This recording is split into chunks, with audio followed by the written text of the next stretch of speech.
Hello and welcome everyone. आज मैं आपको क्लास 10th की जितनी भी हमारी पोएम्स हैं उनकी बढ़िया से रिवीजन कराऊंगा। रिवीजन कैसे होगी भाई? हर पोएम का क्या जिस्ट है, क्या निचोड़े, कौन से इंपॉर्टेंट वर्ड्स हैं, क्या उनके मीनिंग है stanza wise, line by line, exam में क्या क्वेश्चन पूछे जाते हैं, पोएम के जो पोइट्स हैं उनका हाथों हाथ अभी वीडियो के अंदर ही तुम्हें मैं उन्हें याद करवा दूंगा। कैसा लगा सुन के? अच्छा लगा ना? जी हां, इस तरह की ये वन शॉट रिवीजन मैं तुम्हारे लिए लेके आया हूं।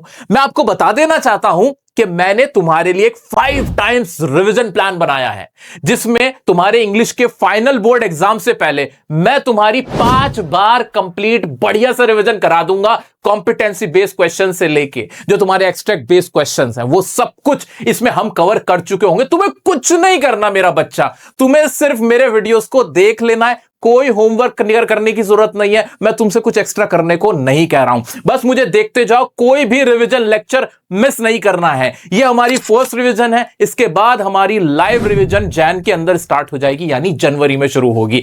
जल्दी से अपना प्यार मेरी तरफ दो, वीडियो को लाइक करो और मैं चला ये प्यारी से वीडियो शुरू करने। लेकिन नहीं, ऐसे थोड़ी आज हम पोएम पढ़ने वाले तो कोई शेर सुना के शुरू करेंगे ना।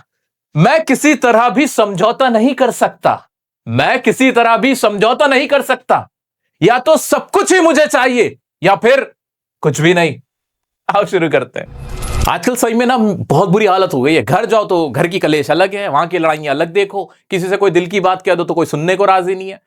हर वक्त बस दिमाग बस खराब रहता है। अब ये क्या हुआ? ये क्या गिर गया? कौवा था क्या? कौवा था? हाँ कौवा था। क्या फेंक गया ये? अच्छा सा लगा यार। कौवा था। बढ़िया था। हाँ बिल्कुल। और ऊपर बर्फ पड़ी हुई थी थोड़ी सी, वो बर्फ गिर गई। ये देखो, अच्छा लगा। क्रो था एक। हाँ, पहली पोएम ही हमारी है डस्ट ऑफ स्नो। जैसे कि इसके नाम से पता चल रहा है, स्नो की डस्ट। डस्ट स्नो की क्या हो गई? यानी वही थोड़ी बहुत जो बर्फ थी वो। अब ऐसे ही ना तुम्हारे जो जिसके राइटर है, नाम जानते हो उनके? अरे काशिफ सर नहीं, ना ना ना, डियर सर नहीं, ना ना ना, गलत समझ रहे हो तुम। नहीं नहीं नहीं नहीं, इनके राइटर रॉबर्ट फ्रॉस्ट। कौन थे? Robert Frost. बहुत बड़े पोइट है रॉबर्ट फ्रॉस्ट। ऐसे ही खड़े थे, पेड़ के नीचे खड़े थे।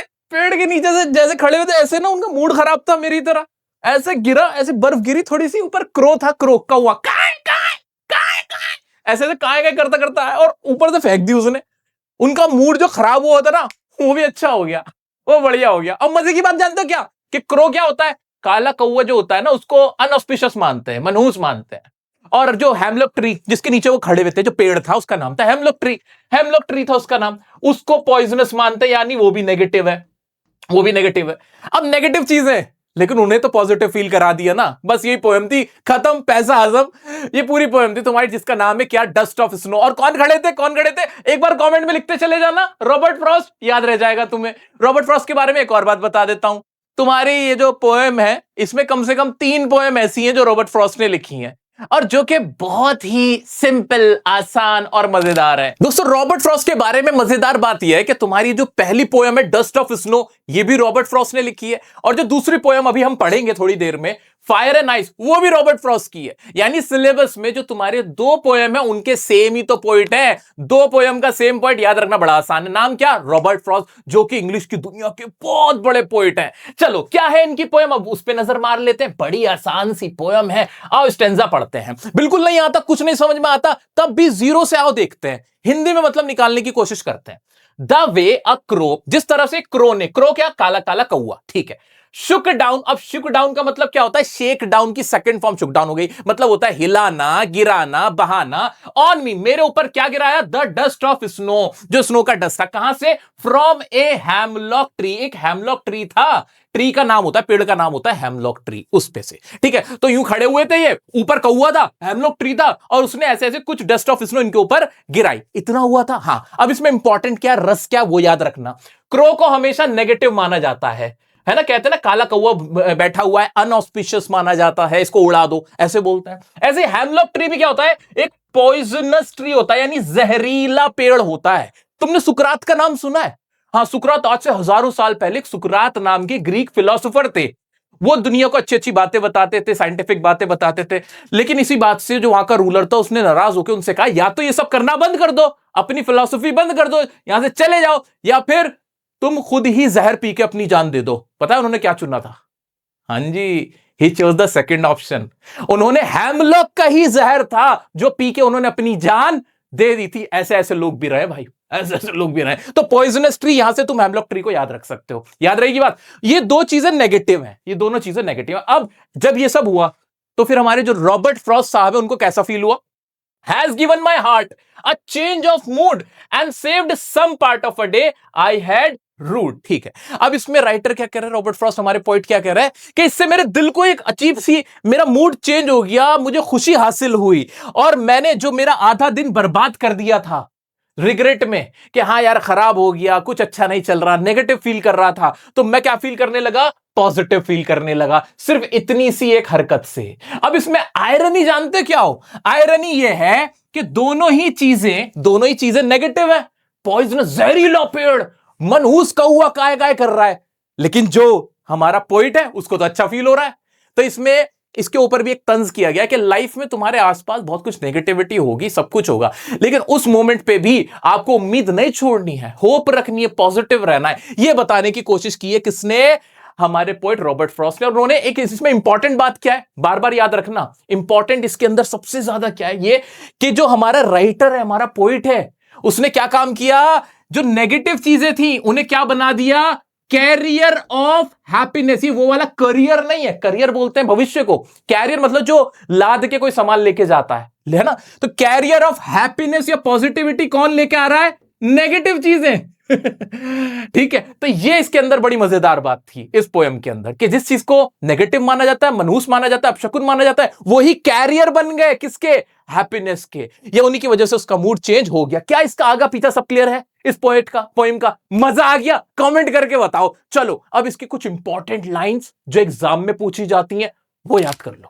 अब इसमें कुछ इंपॉर्टेंट लाइंस जो आपको याद रखनी है वो क्या? कि the poet was standing under और passing through a hemlock tree. के पोइट क्या खड़ा हुआ था या वहां से गुजर रहा था एक हेमलॉक ट्री के नीचे से। A crow dusted snow upon him. Crow क्या करता है? उसके ऊपर थोड़ी सी स्नो फेंक देता है। That changed his mood from sad to happy. जिससे उसका मूड सैडनेस से हैप्पी होने की तरफ मुड़ जाता है, बदल जाता है। अब इंपॉर्टेंट बात क्या है कि हेमलॉक ट्री क्या है? पॉइजनस है, बार बार याद रखना। क्रो को क्या माना जाता है? डूम का प्रतीक माना जाता है, डूम माना जाता है, यानी मनहूस माना जाता है, अनऑस्पिशियस माना जाता है। ये याद रखना है, यही आयरनी हमने पढ़ लिया है। Other half of the day gets saved. उसका जो other half of the day था, यानी आधा दिन तो उसने खराब कर लिया था, आधा बचा हुआ था, वो अब नेगेटिव नहीं रहा, पॉजिटिव हो गया, यानी उसने अपना टाइम बचा लिया। इसमें राइटर ये भी कहना चाहता है कि we need to have hope, we need to be positive, we need to be optimistic in our life. ये कहना चाहता है हमारा पोइट। अब इसमें कैरियर ऑफ हैप्पीनेस कौन बना? एक क्रो और एक हेमलॉक ट्री। क्या इतना मेरा बच्चा याद नहीं रख सकते यार? याद रख सकते यार सर, बहुत इजी है, अब तो इसका कुछ भी पूछ लो, ठीक है ना।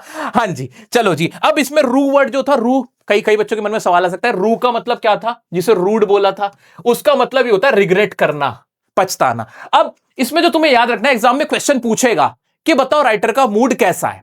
तो वैसे तो उसका मूड कैसा है राइटर का, हमारे पोइट का? डिप्रेस्ड है, होपलेस है, उसको उम्मीद नहीं है, नेगेटिव है, डिप्रेस्ड है। लेकिन इनिशियली डिप्रेस्ड होता है, बट लेटर पार्ट में जब दूसरे स्टैंडा में जाके वो क्या हो जाता है? होपफुल हो जाता है। तुम इतना याद रखना, इसमें इससे ज्यादा कुछ और है नहीं। जब हम लाइव रिवीजन जो कि 15 जनवरी के बाद स्टार्ट होगा, याद रखना, उसमें हम बहुत सारे क्वेश्चंस पे फोकस करेंगे, दोबारा से इसको रिवाइज करेंगे और फिर क्वेश्चंस पे फोकस करेंगे। Got it? अब बढ़ते हैं हमारी नेक्स्ट पोएम की तरफ, जिसका पोइट का नाम क्या है? मुझे तो नाम ही नहीं पता, क्या नाम था? हाय सर पीट लूं मैं, कहां जाऊं, क्या पता है? रॉबर्ट फ्रॉस्ट की है। ओ कैसे पता? हाँ जी, दोनों पोएम किसकी लिखी है? रॉबर्ट फ्रॉस्ट की, छोटी छोटी सी पोएम है। आइए बढ़ते हैं नेक्स्ट पोएम, जिसका नाम है फायर एंड आइस। अब जैसे कि इसके नाम से ही पता चल रहा है, फायर एंड आइस, या फायर का मतलब क्या है, आइस का मतलब क्या है, वो समझ लेंगे, पोएम खत्म। दोस्तों सेकंड पोएम स्टार्ट करने से पहले पोएटिक डिवाइस देख लेते हैं। ये पोएटिक डिवाइस क्या होते हैं? इंग्लिश के ऐसे वर्ड जो किसी पोएम में इस्तेमाल हो और उस पोएम को, उस कविता को बहुत मजेदार बना दे। जैसे कोई वर्ड या लेटर बार बार यूज हो रहा है, या किसी को कहा कुछ जा रहा है लेकिन उसका मतलब कुछ और निकल रहा है। जैसे मैंने कहा स्मार्ट टीचर के स्मार्ट स्टूडेंट्स। अब कौन है यार स्मार्ट टीचर? तुम्हें भी पता है। स्मार्ट स्टूडेंट्स कौन है? वो तुम्हें भी पता है। कमेंट करके बता दो, ठीक है। इसी तरह से अब इसकी ना एक अलग से सेपरेट वीडियो बनाऊंगा मैं पोएटिक डिवाइस की, तुम्हारे एग्जाम से पहले, वो देख लेना, उसमें सारे पोएटिक डिवाइस कवर कर लेंगे, ठीक है। अभी देख लेते हैं एलिट्रेशन क्या होता है, जिसमें एक लेटर बार बार रिपीट हो। जैसे हैज, ह स ऐसे। तो एलिट्रेशन इस वाली पोएम में क्या था? हैज था, हार्ट था, सेव्ड, सम, ये दोनों क्या थे? ये एलिट्रेशन थे, एक ही अक्षर बार बार इस्तेमाल हो रहा था उसका साउंड। सिंबलिज्म यानी कोई किसी चीज का सिंबल बनाया गया है, यानी उसका लिटरल मीनिंग कुछ और है और मीनिंग कुछ और निकल रहा है वैसा। Crow, dust of snow, hemlock tree, इनका सिंबल थे ये किस किस चीज का भाई? नेगेटिविटी का सिंबल दोनों चीजों थे, ठीक है, अनऑस्पिशियस दिखाने के लिए था। राइम स्कीम का मतलब था लय, लय किस चीज की थी? यानी राइम स्कीम कैसे बन रही थी, कोई लय कैसे बन रही थी, ठीक है। तो इसकी राइम स्कीम क्या थी? A B A B. Tension मतलब ये सारी चीजें एक पूरी वीडियो में डाल के आपको बता दूंगा, पूरे पोएटिक डिवाइस की सेपरेट वीडियो बना लेंगे, ठीक है, डन है। चलो अब बढ़ते हैं हमारी जो सेकंड पोएम है जिसका नाम क्या है? Fire and ice. उसमें क्या है भाई? बहुत आसान है भाई, बहुत आसान है, कुछ भी नहीं है इसमें। क्या कह रहे हैं रॉबर्ट फ्रॉस्ट साहब? क्या कह रहे हैं? Some say the world will end in fire, some say in ice. कुछ लोग कहते हैं कि ये दुनिया आग से तबाह होगी। ये दुनिया अगर तबाह होगी किससे? आग से। कुछ कहते हैं कि बर्फ से तबाह होगी। अब यहां आग और बर्फ का मतलब क्या है? From what I have tested of desire I hold with those who favour fire. उनका कहना है कि जितना मैंने देखा और जाना है, जितनी मेरी समझ है, मेरे हिसाब से मैं उनका साथ देता हूं जो कहते हैं कि फायर से ये दुनिया तबाह होगी, ठीक है। फायर मतलब आग से, यानी आग बड़ी खतरनाक है। फिर आगे क्या कह रही है? But if it had to perish, perish का मतलब होता है बर्बाद होना, पेरिश का मतलब भी डिस्ट्रॉय होना, बर्बाद होना। अगर इसे दो बार, ट्वाइस मतलब दो बार बर्बाद होना हो, दो बार दुनिया को तबाह करना हो अगर हमें, I think I know enough of it, तो मैं जानता हूं कि इतनी नफरत है to say that for destruction ice is also great. तो भाई आइस भी ऐसी काफी है कि बर्फ भी इस दुनिया को तबाह कर सकती है। अब यहां बर्फ का मतलब बर्फ नहीं है, आग का मतलब आग नहीं है। क्या है बर्फ और आग का मतलब? वो देख लेते हैं। बर्फ और आग का मतलब है यहां पे हेट, लोगों में नफरत बहुत है। वो क्या है? ग्रीड, लोगों में लालच बहुत है। लोगों में रेज, गुस्सा बहुत है। लोगों में इनडिफरेंस है, यानी किसी को किसी के दर्द की कोई परवाह नहीं है। लोगों में और क्या है? लोगों में क्रूलिटी बहुत है। लोगों में ब्रुटैलिटी, निर्दयता बहुत है। तो ये सारी चीजें काफी हैं इस दुनिया को तबाह करने के लिए। क्या समझ में आया मेरा बच्चा? इसका जिस्ट ये निकलता है कि आपके एग्जाम में यही पूछेगा कि फायर का मतलब क्या है, आइस का मतलब क्या है, या जो रॉबर्ट फ्रॉस्ट कहना चाहते हैं कि आइस एंड फायर से तबाह हो सकती है, यानी कैसे हो सकती है। तो मेरा बच्चा, मैंने तुम्हारे लिए क्या किया हुआ है? मैंने तुम्हारे लिए अलग से लिख दिया फायर एंड आइस का मतलब। अब यहां पे फायर का मतलब क्या है, आग का मतलब? आग तो एक सिंबल है, सिंबल दिखाया गया है, लेकिन असली उसका मीनिंग जो हमारा राइटर है उसका क्या कहना है, पोइट क्या कह रहा है कि जो एवेरेस्ट, एवेरेस्ट का मतलब भी लोभ, लालच, उसको लिए इसके लिए इस्तेमाल हुआ है। हमारी जो ख्वाहिशें, इच्छाएं हैं, कोई कंट्री दूसरी कंट्री से युद्ध में क्यों लगी हुई है? क्योंकि उसको लालच है, उसको हवस है कि मैं ही ताकतवर बन जाऊं। लस्ट है, एंगर, गुस्सा है, नफरतें हैं, आपस में लड़ रहे हैं। क्रूलिटी है, निर्दयता है, बच्चों को मार रहे हैं, मासूम बच्चों को मार देते हैं, किसी को नहीं छोड़ रहे हैं। हेट, एक दूसरे के लिए नफरत है, नहीं मैं तुझसे ज्यादा अच्छा हूं, तू मुझसे ज्यादा अच्छा कैसे हो सकता है। लोगों में नफरतें बहुत है। रेज, गुस्सा है, वायलेंस है, मार रहे हैं, काट रहे हैं, ये सब कर रहे हैं। इससे पूरी दुनिया तबाह हो जाएगी। वर्ल्ड वॉर हुआ था, फिर सेकेंड वर्ल्ड वॉर हुआ, और अब भी देखा जाए वर्ल्ड वॉर ही हुआ है। हर जगह तो कंट्रीज लड़ रही हैं, तो वो सब क्या है? फायर है। आइस का मतलब क्या? इंडिफरेंस, ऐसी चीज जो सामने से नजर नहीं आ रही, शांत तरीके से है। इंडिफरेंस मतलब किसी को किसी के दुख की नहीं पड़ी हुई है, जिसके अंदर इमोशनल किसी के लिए फीलिंग ही नहीं है कि हाँ कोई दर्द में तो उसका कोई भला सोचे, ना ना ना। और क्या कोल्डनेस है, लोग ठंडे हैं, मन में ना, मनी मन में नफरत रख के बैठे हैं।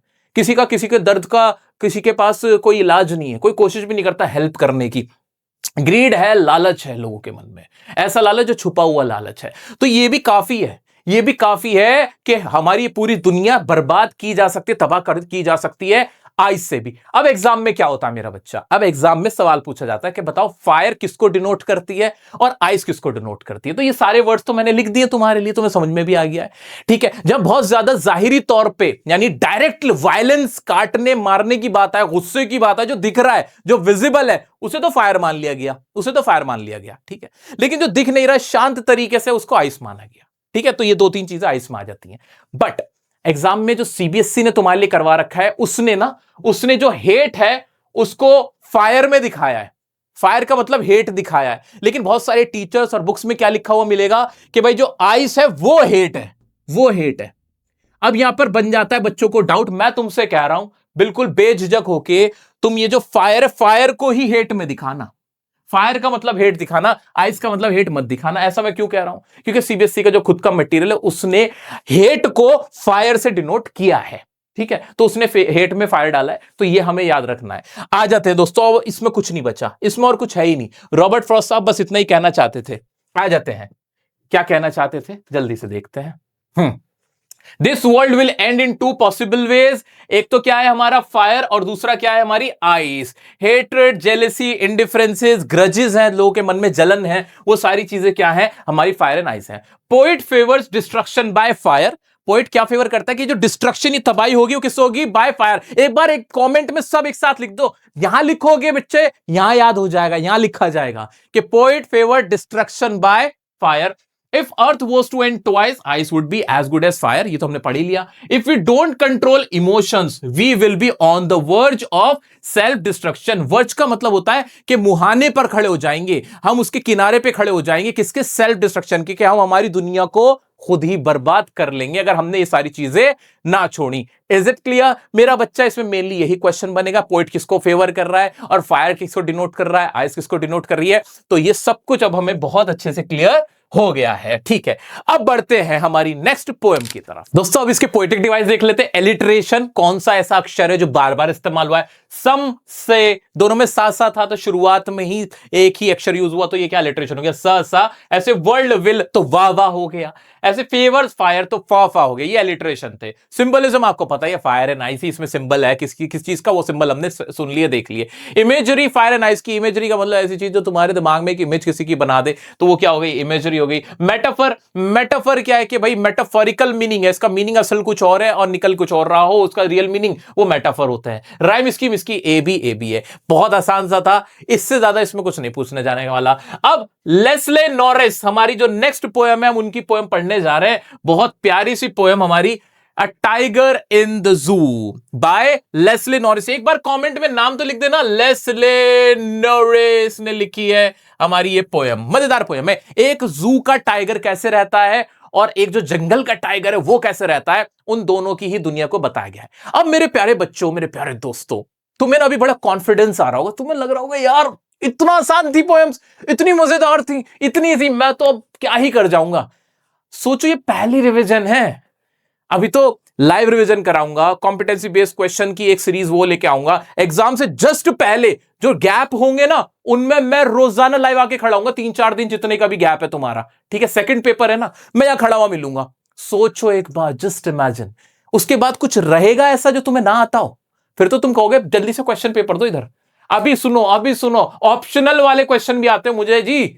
आपका ये लेवल होने जा रहा है, सुन के कैसा लग रहा है? अच्छा लग रहा है? कोई डाउट आ रहा हो, ये रहा इंस्टाग्राम अकाउंट, घबराने की जरूरत नहीं है, मुझसे जुड़े रहना, मुझसे पूछते रहना अपने सवाल। तुम्हारा बड़े भाई की तरह मैं यहां ख्याल रख रहा हूं, तुम टेंशन मत लो, कोई पैसा देने की जरूरत नहीं, टेलीग्राम ग्रुप पे पीडीएफ मिल जाएगी।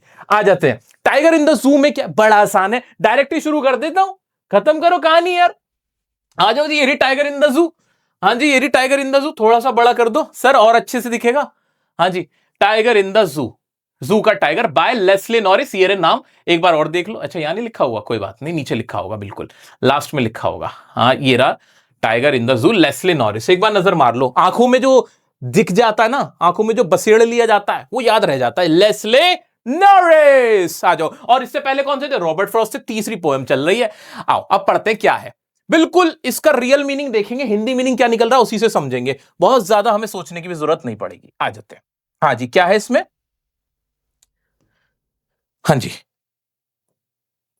ही stalks in his vivid stripes. Stripes का मतलब वो जो धारियां होती हैं, किसकी बात हो रही है? टाइगर की बात हो रही है, ठीक है। विविड मतलब डिफरेंट डिफरेंट, वो स्टॉक करता है मतलब ऐसे टहलता है, चलता है। कहां? अपने केज के अंदर। The few steps of his cage, अपने केज के अंदर ही थोड़े स्टेप चलता है और वहीं पर रहता है। अभी किसकी बात हो रही है? इससे पता चल रहा है कि कोई टाइगर है और कहां है वो? जू में, अपने पिंजड़े के अंदर है। On pads of velvet quite. Velvet quite का मतलब, वेलवेट बोलते हैं मखमल को। अब टाइगर के जो पंजे होते हैं वो कैसे होते हैं? ऐसे होते हैं जैसे मखमली, बड़े बड़े आराम से, जो कि पैर रखता है पता भी नहीं चलता, इतना मखमल का कपड़ा होता है ना, बिल्कुल वैसे, ठीक है। आ जाता है। In his quiet rage. Quiet rage का मतलब क्या है? यहां एग्जाम में ये पूछेगा। क्वाइट मतलब होता है शांत। क्वाइट मतलब क्या हुआ? शांत, जो है, जो बहुत साइलेंट है। क्या है? साइलेंट है। और रेज मतलब क्या होता है? रेज मतलब होता है गुस्सा, उसका शांत गुस्सा। भाई उसे किस बात का गुस्सा है? बताना किस बात का गुस्सा है? अरे किसी को कैद करके रखोगे तो गुस्सा नहीं होगा? कैद मत करो किसी को, आजाद छोड़ो भाई। अगर तुम्हें किसी से प्यार है उसको आजाद छोड़ो, कैद में रख के प्यार नहीं होता है। तुम्हें टाइगर इतना अच्छा लग रहा था तो आजाद छोड़ देते, तो उसको कैद में रखा हुआ है, तो उसका गुस्सा कैसा है? क्वाइट रेज है उसके अंदर। पूछेगा एग्जाम में कि why is having quiet rage, या ये यूज क्यों किया? Because he is confined. क्या हुआ है वो? कन्फाइंड का मतलब क्या है मेरा बच्चा? बिल्कुल इंग्लिश नहीं आती, कुछ नहीं आता, कोई टेंशन नहीं, ये वर्ड याद रखो बस।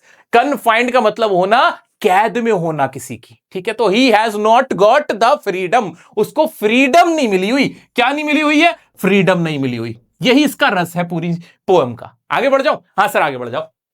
ही शुड बी लर्किंग। अब लर्किंग का मतलब घात लगा के बैठना।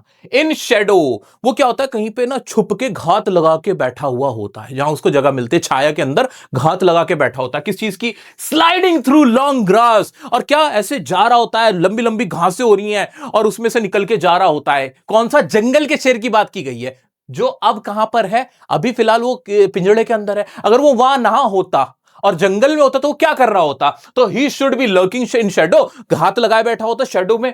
स्लाइडिंग थ्रू लॉन्ग ग्रास, ऐसे स्लाइड करते लंबी लंबी घासों में ऐसे निकलते हुए जा रहा होता, ऐसे फिसलता हुआ जा रहा होता। नियर द वाटर होल, जहां पानी का गड्ढा है, जहां पानी है यानी वहां पानी के पास जा रहा होता, पानी के पास घात लगा के बैठा होता। क्यों? Where plump deer pass. Plump का मतलब मोटे तगड़े, डियर मतलब हिरन, तो मोटे तगड़े जहां हिरन बैठे होते, पानी पी रहे होते, उसके पास वो जा रहा होता, घात लगा के बैठा होता अपना शिकार करने के लिए, ठीक है? तो पहले स्टैंजा में क्या दिखाया? कन्फाइनमेंट दिखाई है कि कैसे कैद हुआ हुआ हमारा एक टाइगर है जो जू के अंदर है। दूसरे वाले स्टैंजा में किसको दिखाया जा रहा है? जो नेचुरल हैबिटेट उसका क्या है? जंगल, के जंगल में टाइगर क्या कर रहा होता वो बताया गया है। इतना यहां तक एकदम क्रिस्टल क्लियर है। लर्किंग का मतलब जल्दी बता दो, कमेंट में लिख दो, याद रह जाएगा। लर्किंग का मतलब, प्लम का मतलब, हाँ जी चलो। रेज का मतलब क्या होता है? हाँ, अरे तुम तो चैंपियन हो मेरा बच्चा, तुम लोग चैंपियन हो भाई, तुम लोग चैंपियन हो।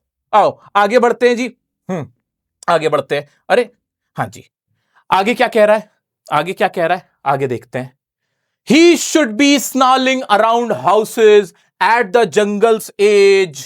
और क्या करेगा वो? Baring his white fangs, his claws, terrorising the village. और क्या कर रहा होता अगर वो जंगल में होता? तो वो जो घर है, जो घर है वो उसके घर के आसपास, जो गांव वालों के घर है ना, उनके आसपास ना वो ऐसे क्या कहते हैं, घात लगा के बैठता, घूमता वहीं पर एट द जंगल, से जंगल के किनारे जो घर बने हुए हैं। Baring is white fangs, fangs का मतलब होता है उसके कांटेदार वो जो दांत होते हैं ना टाइगर के, उसके बारे में। तो वो अपने ऐसे दांत दिखा रहा होता, हिज क्लॉ, अपने पंजे दिखा रहा होता। टेरराइजिंग द विलेज, जितने भी विलेज वाले हैं उनको कहता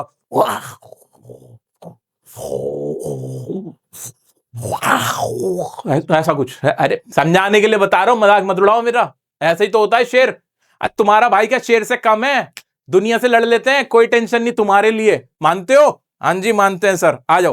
ठीक है, तो शेर ये सब कर रहा होता है। इसमें भी दूसरे स्टैंजा, तीसरे स्टैंजा में भी जो जंगल में शेर होता है वो क्या कर रहा होता है उसके बारे में बताया गया है। बट ही इज लॉन्ग, अब उसकी करंट सिचुएशन आ गई। इन दो स्टैंजा में तो जंगल में अगर वो होता, जो उसका क्या है, नेचुरल हैबिटेट है, नेचुरल रहने की जगह है, जहां उसे होना चाहिए था, उसके बारे में बताया गया है। लेकिन फर्स्ट और अब फोर्थ में क्या बताया जा रहा है कि उसकी करंट कंडीशन क्या है? अभी क्या है? He is locked in a concrete cell, एक कॉन्क्रीट की बनी हुई सेल में है, यानी जंगल, उसमें जू के अंदर पिंजड़े में है अपने।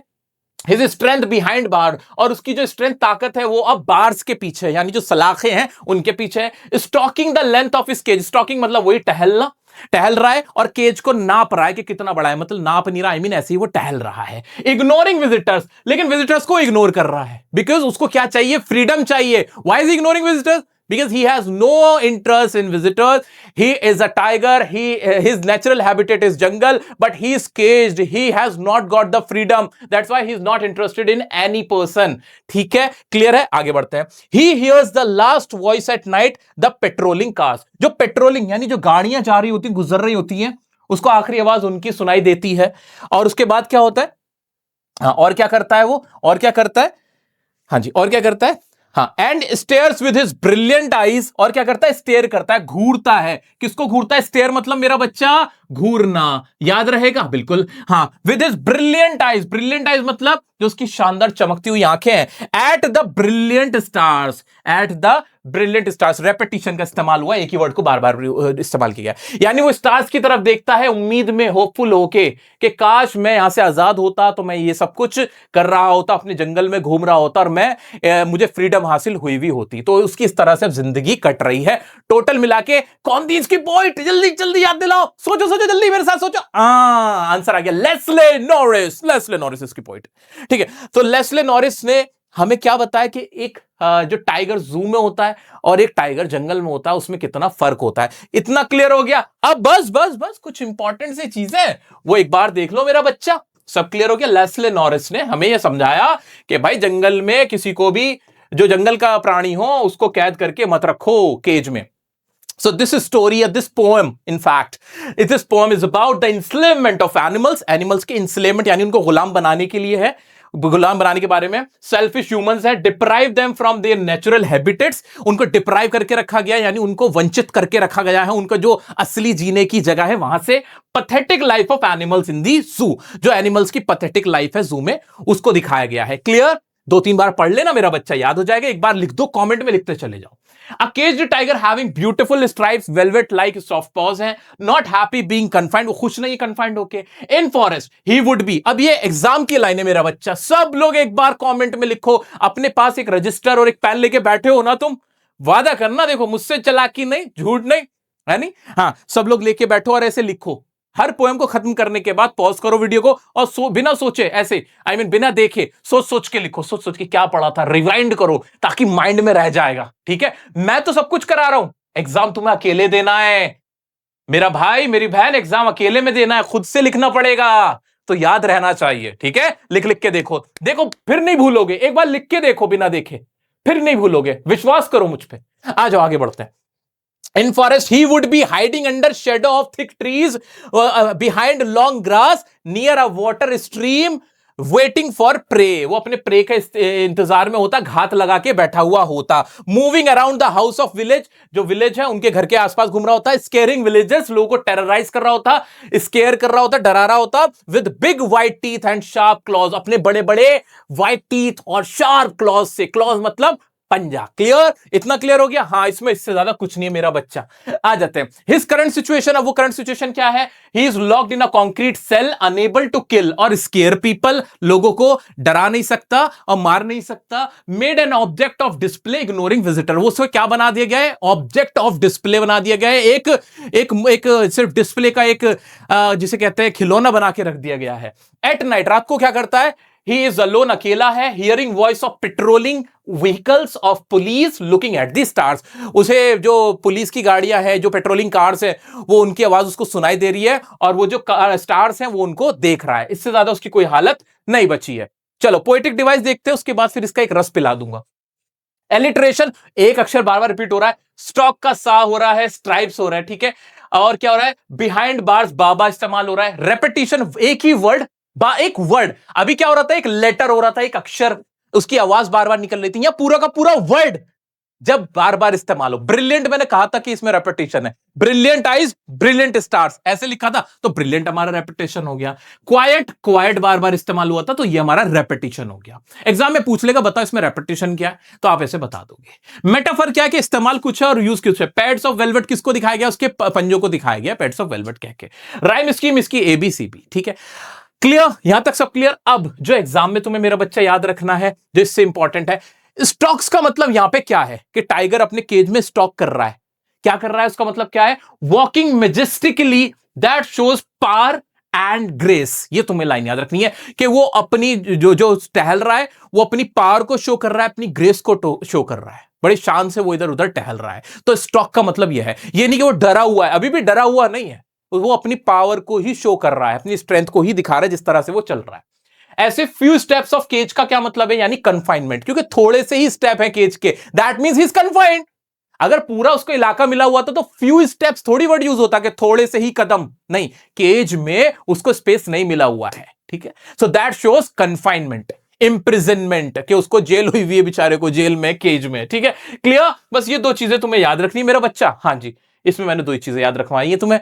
अब अब इसमें तुम्हें ऐसा कुछ नहीं होगा जिससे तुम फंसोगे, ठीक है। अब तुम अगर कोई भी क्वेश्चन लगाने बैठोगे तुम्हें बहुत इजीली उनके आंसर मिल रहे होंगे दोस्तों। आइए बढ़ते हैं हमारी नेक्स्ट पोएम की तरफ। मेरे प्यारे दोस्तों, अभी तक हमने जो 2 पोएम देखी वो किस किस के ऊपर थी? वो नेचर के ऊपर थी। हाँ, पहली पोएम का नाम क्या था? Dust of snow. उसमें स्नो, क्रो, हैमलॉक ट्री दिखाए। दूसरी पोएम जो रॉबर्ट फ्रॉस्ट ने लिखी वो किस पे लिखी? फायर और आइस, जो दोनों ही नेचुरल है, तो नेचर के साथ पोएम लिख रहे थे। फिर हमने तीसरी पोएम देखी, वो टाइगर के ऊपर थी। वो भी नेचर ही है कहीं ना कहीं, लेकिन एनिमल के ऊपर थी। अब एक और एनिमल वाली पोएम अगर मैं कहूं गलत नहीं होगा, लेस्ली नॉरिस ने कौन सी लिखी थी? जरा बता देना मुझे कमेंट में। और डस्ट ऑफ स्नो किसने लिखी थी? और फायर एंड आइस किसने लिखी थी? क्या इन सबके नाम आप मुझे बता सकते हो? भाई इंटेलिजेंट लोग ही बता सकते हैं। जरा देखते हैं कितने बता पाएंगे।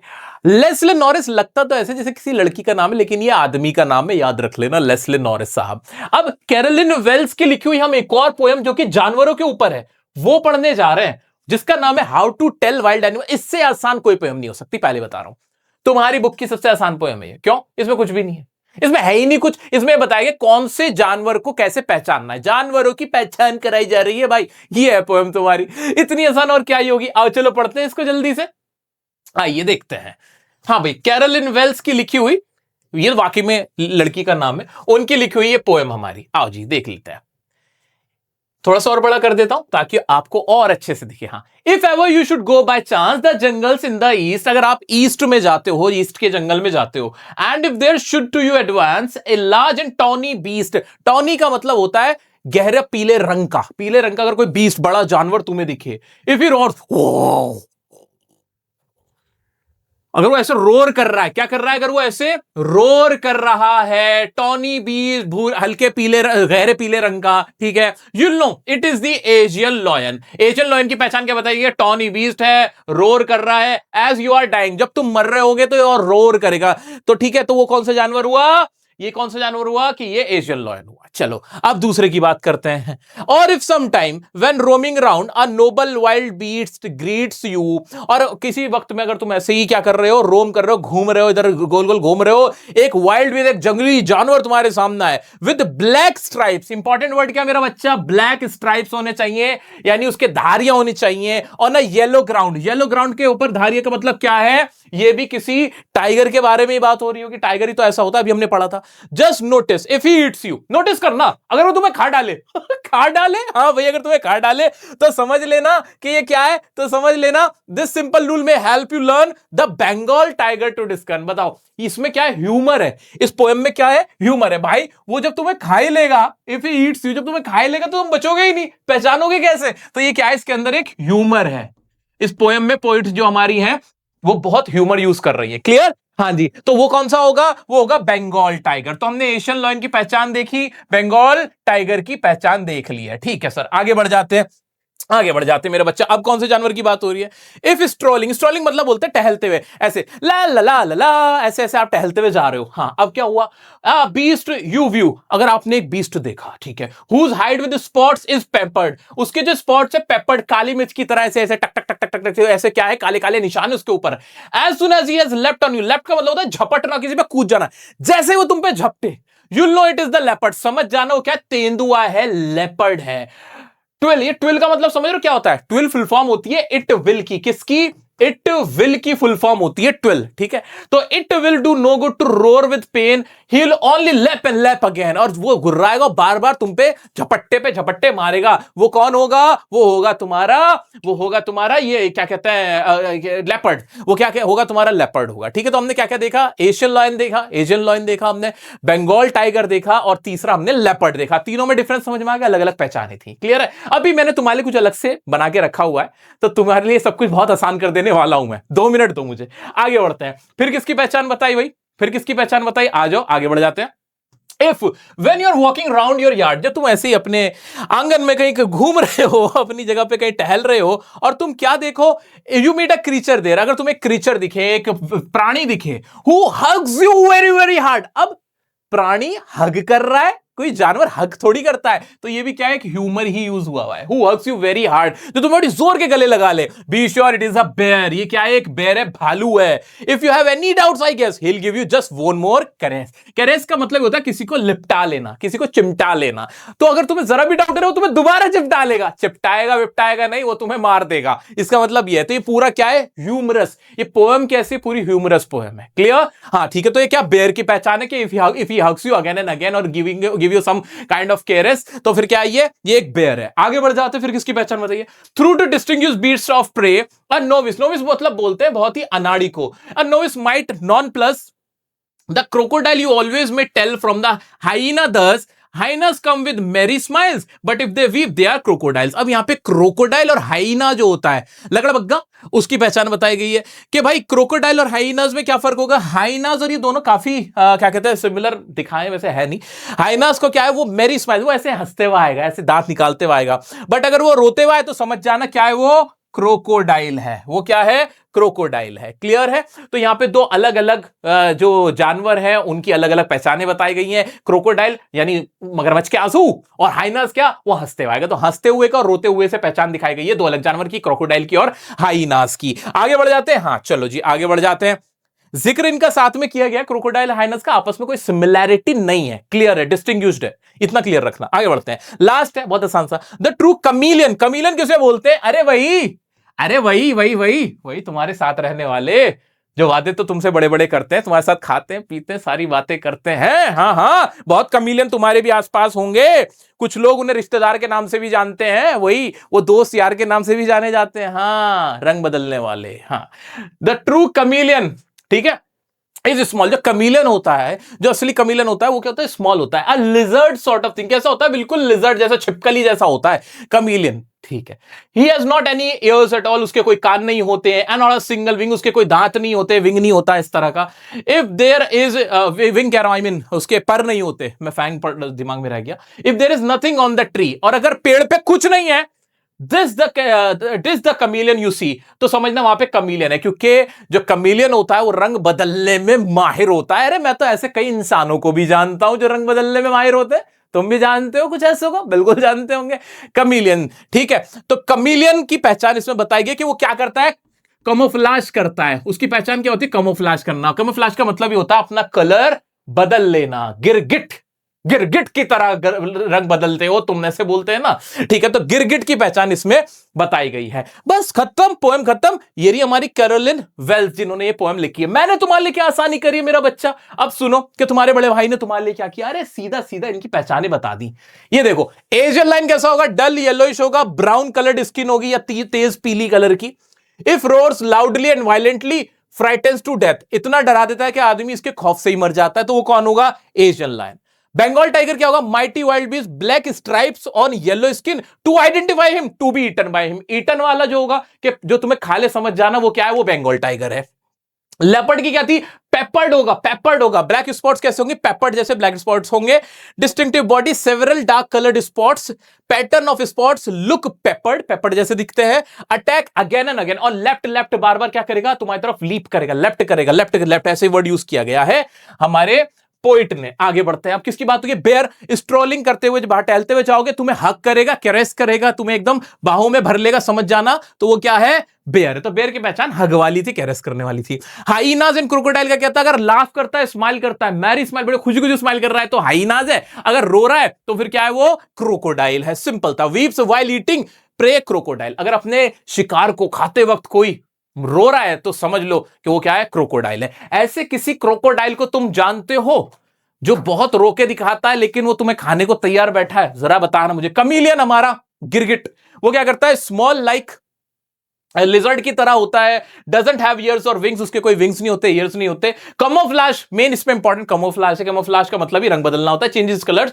Not easy to spot on a tree. Tree पे कहां से दिखेगा, क्योंकि वो ट्री के ही कलर का हो जाता है। So these are the identities, या आई वुड से कि द रिकॉग्निशन पैटर्न, ये सिंबल्स हैं किसके, डिफरेंट जानवरों के, जो तुम्हें याद करने हैं। ठीक है, आइडेंटिफाई कैसे करना है। अब इसके बहुत सारे पोएटिक डिवाइस जो तुम्हें याद रखने, आज देख लेते हैं। अच्छा, एक बार इसकी राइटर का नाम तो बता दो लिख के कमेंट में। अरे बता दो, अरे हाँ, आ जाओ। एलिट्रेशन, रा या, रेपिटेशन कौन से वर्ड का बार बार हुआ है? लैप लैप आ गया था, और वेरी वेरी बार बार यूज हो गया है। आयरनी क्या है?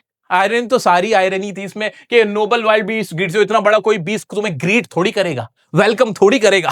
he'll give you just one more caress, कोई तुम्हें हग थोड़ी करेगा। तो ये सारी लाइन जिसमें ह्यूमर था वो क्या थी? आयरनी थी। ठीक है, rhyme scheme ABABCC, rhyme scheme बता दूंगा, सिखा दूंगा। अभी तुम्हारा फोकस होना चाहिए कि जो स्टैंजाज हैं उनके स्टैंजाज की जो मीनिंग है, तुम्हें ना कुछ रटने की जरूरत ना पड़े।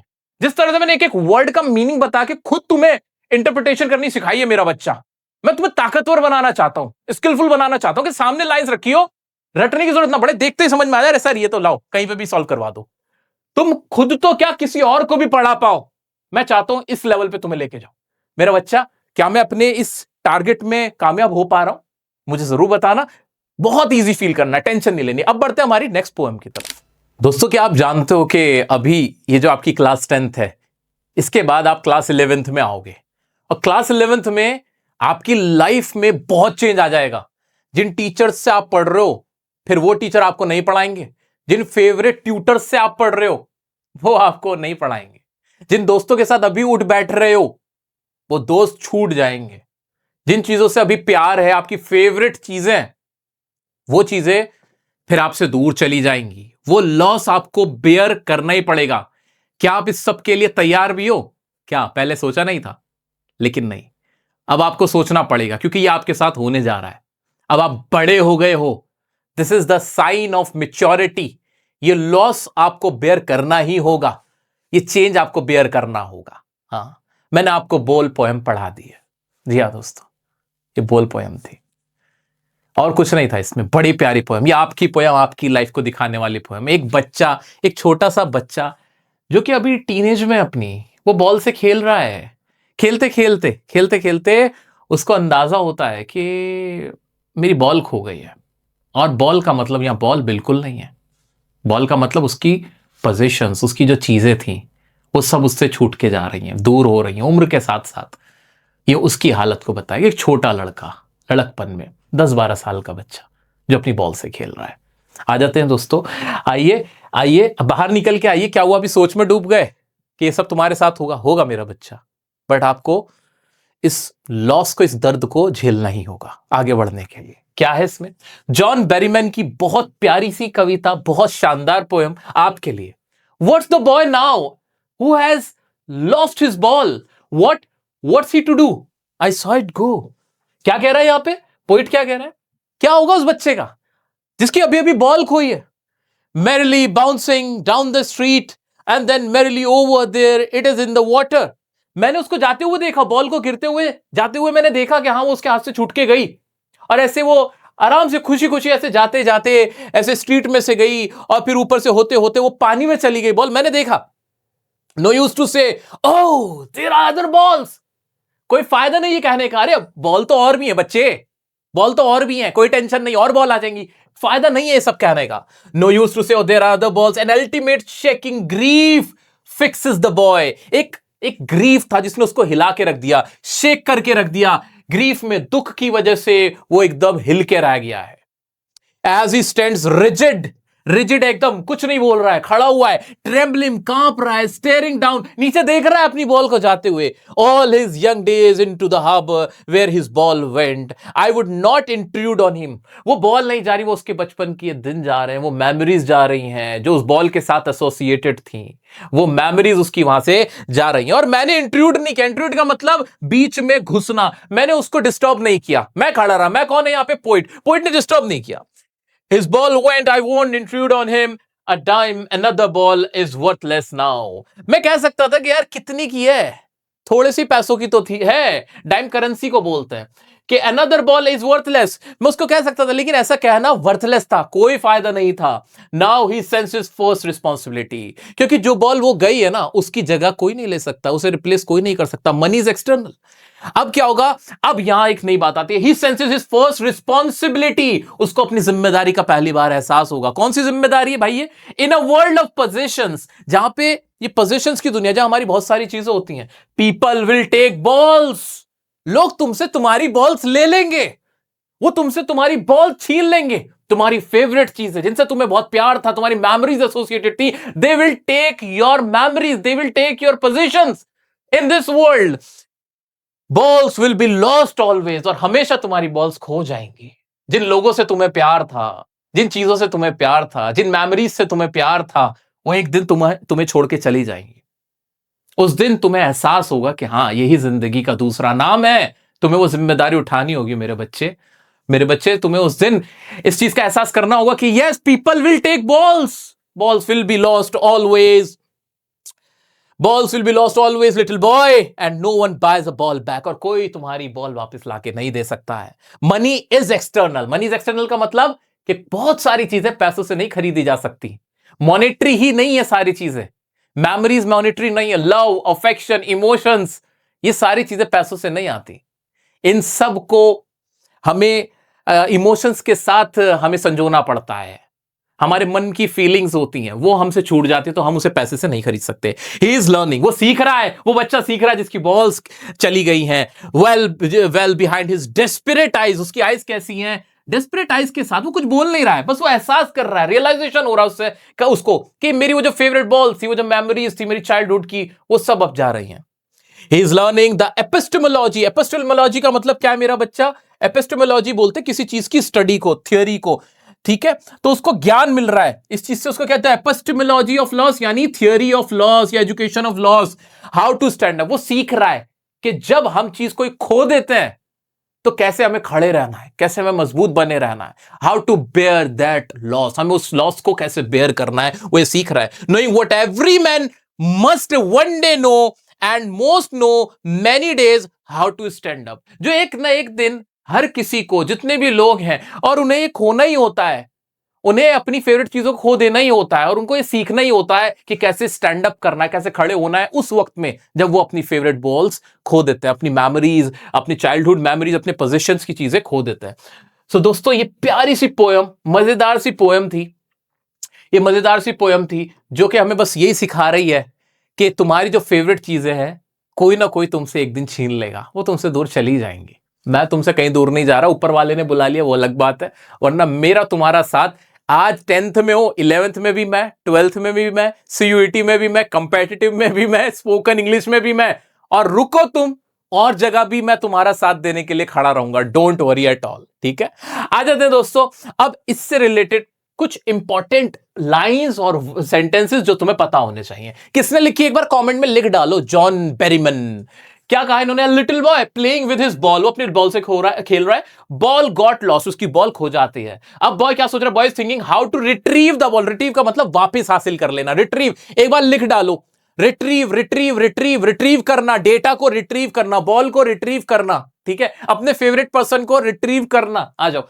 Poet had witnessed the ball jumping off the street, across the street and finally into the water। Exam में क्वेश्चन आता है मेरा बच्चा कि बॉल कैसे खोई थी, तो पोइट ने उसको देखा था कि बॉल ऐसे जंपिंग करते हुए गई थी, स्ट्रीट से गई, फिर ऐसे करते करते पानी में पहुंच गई।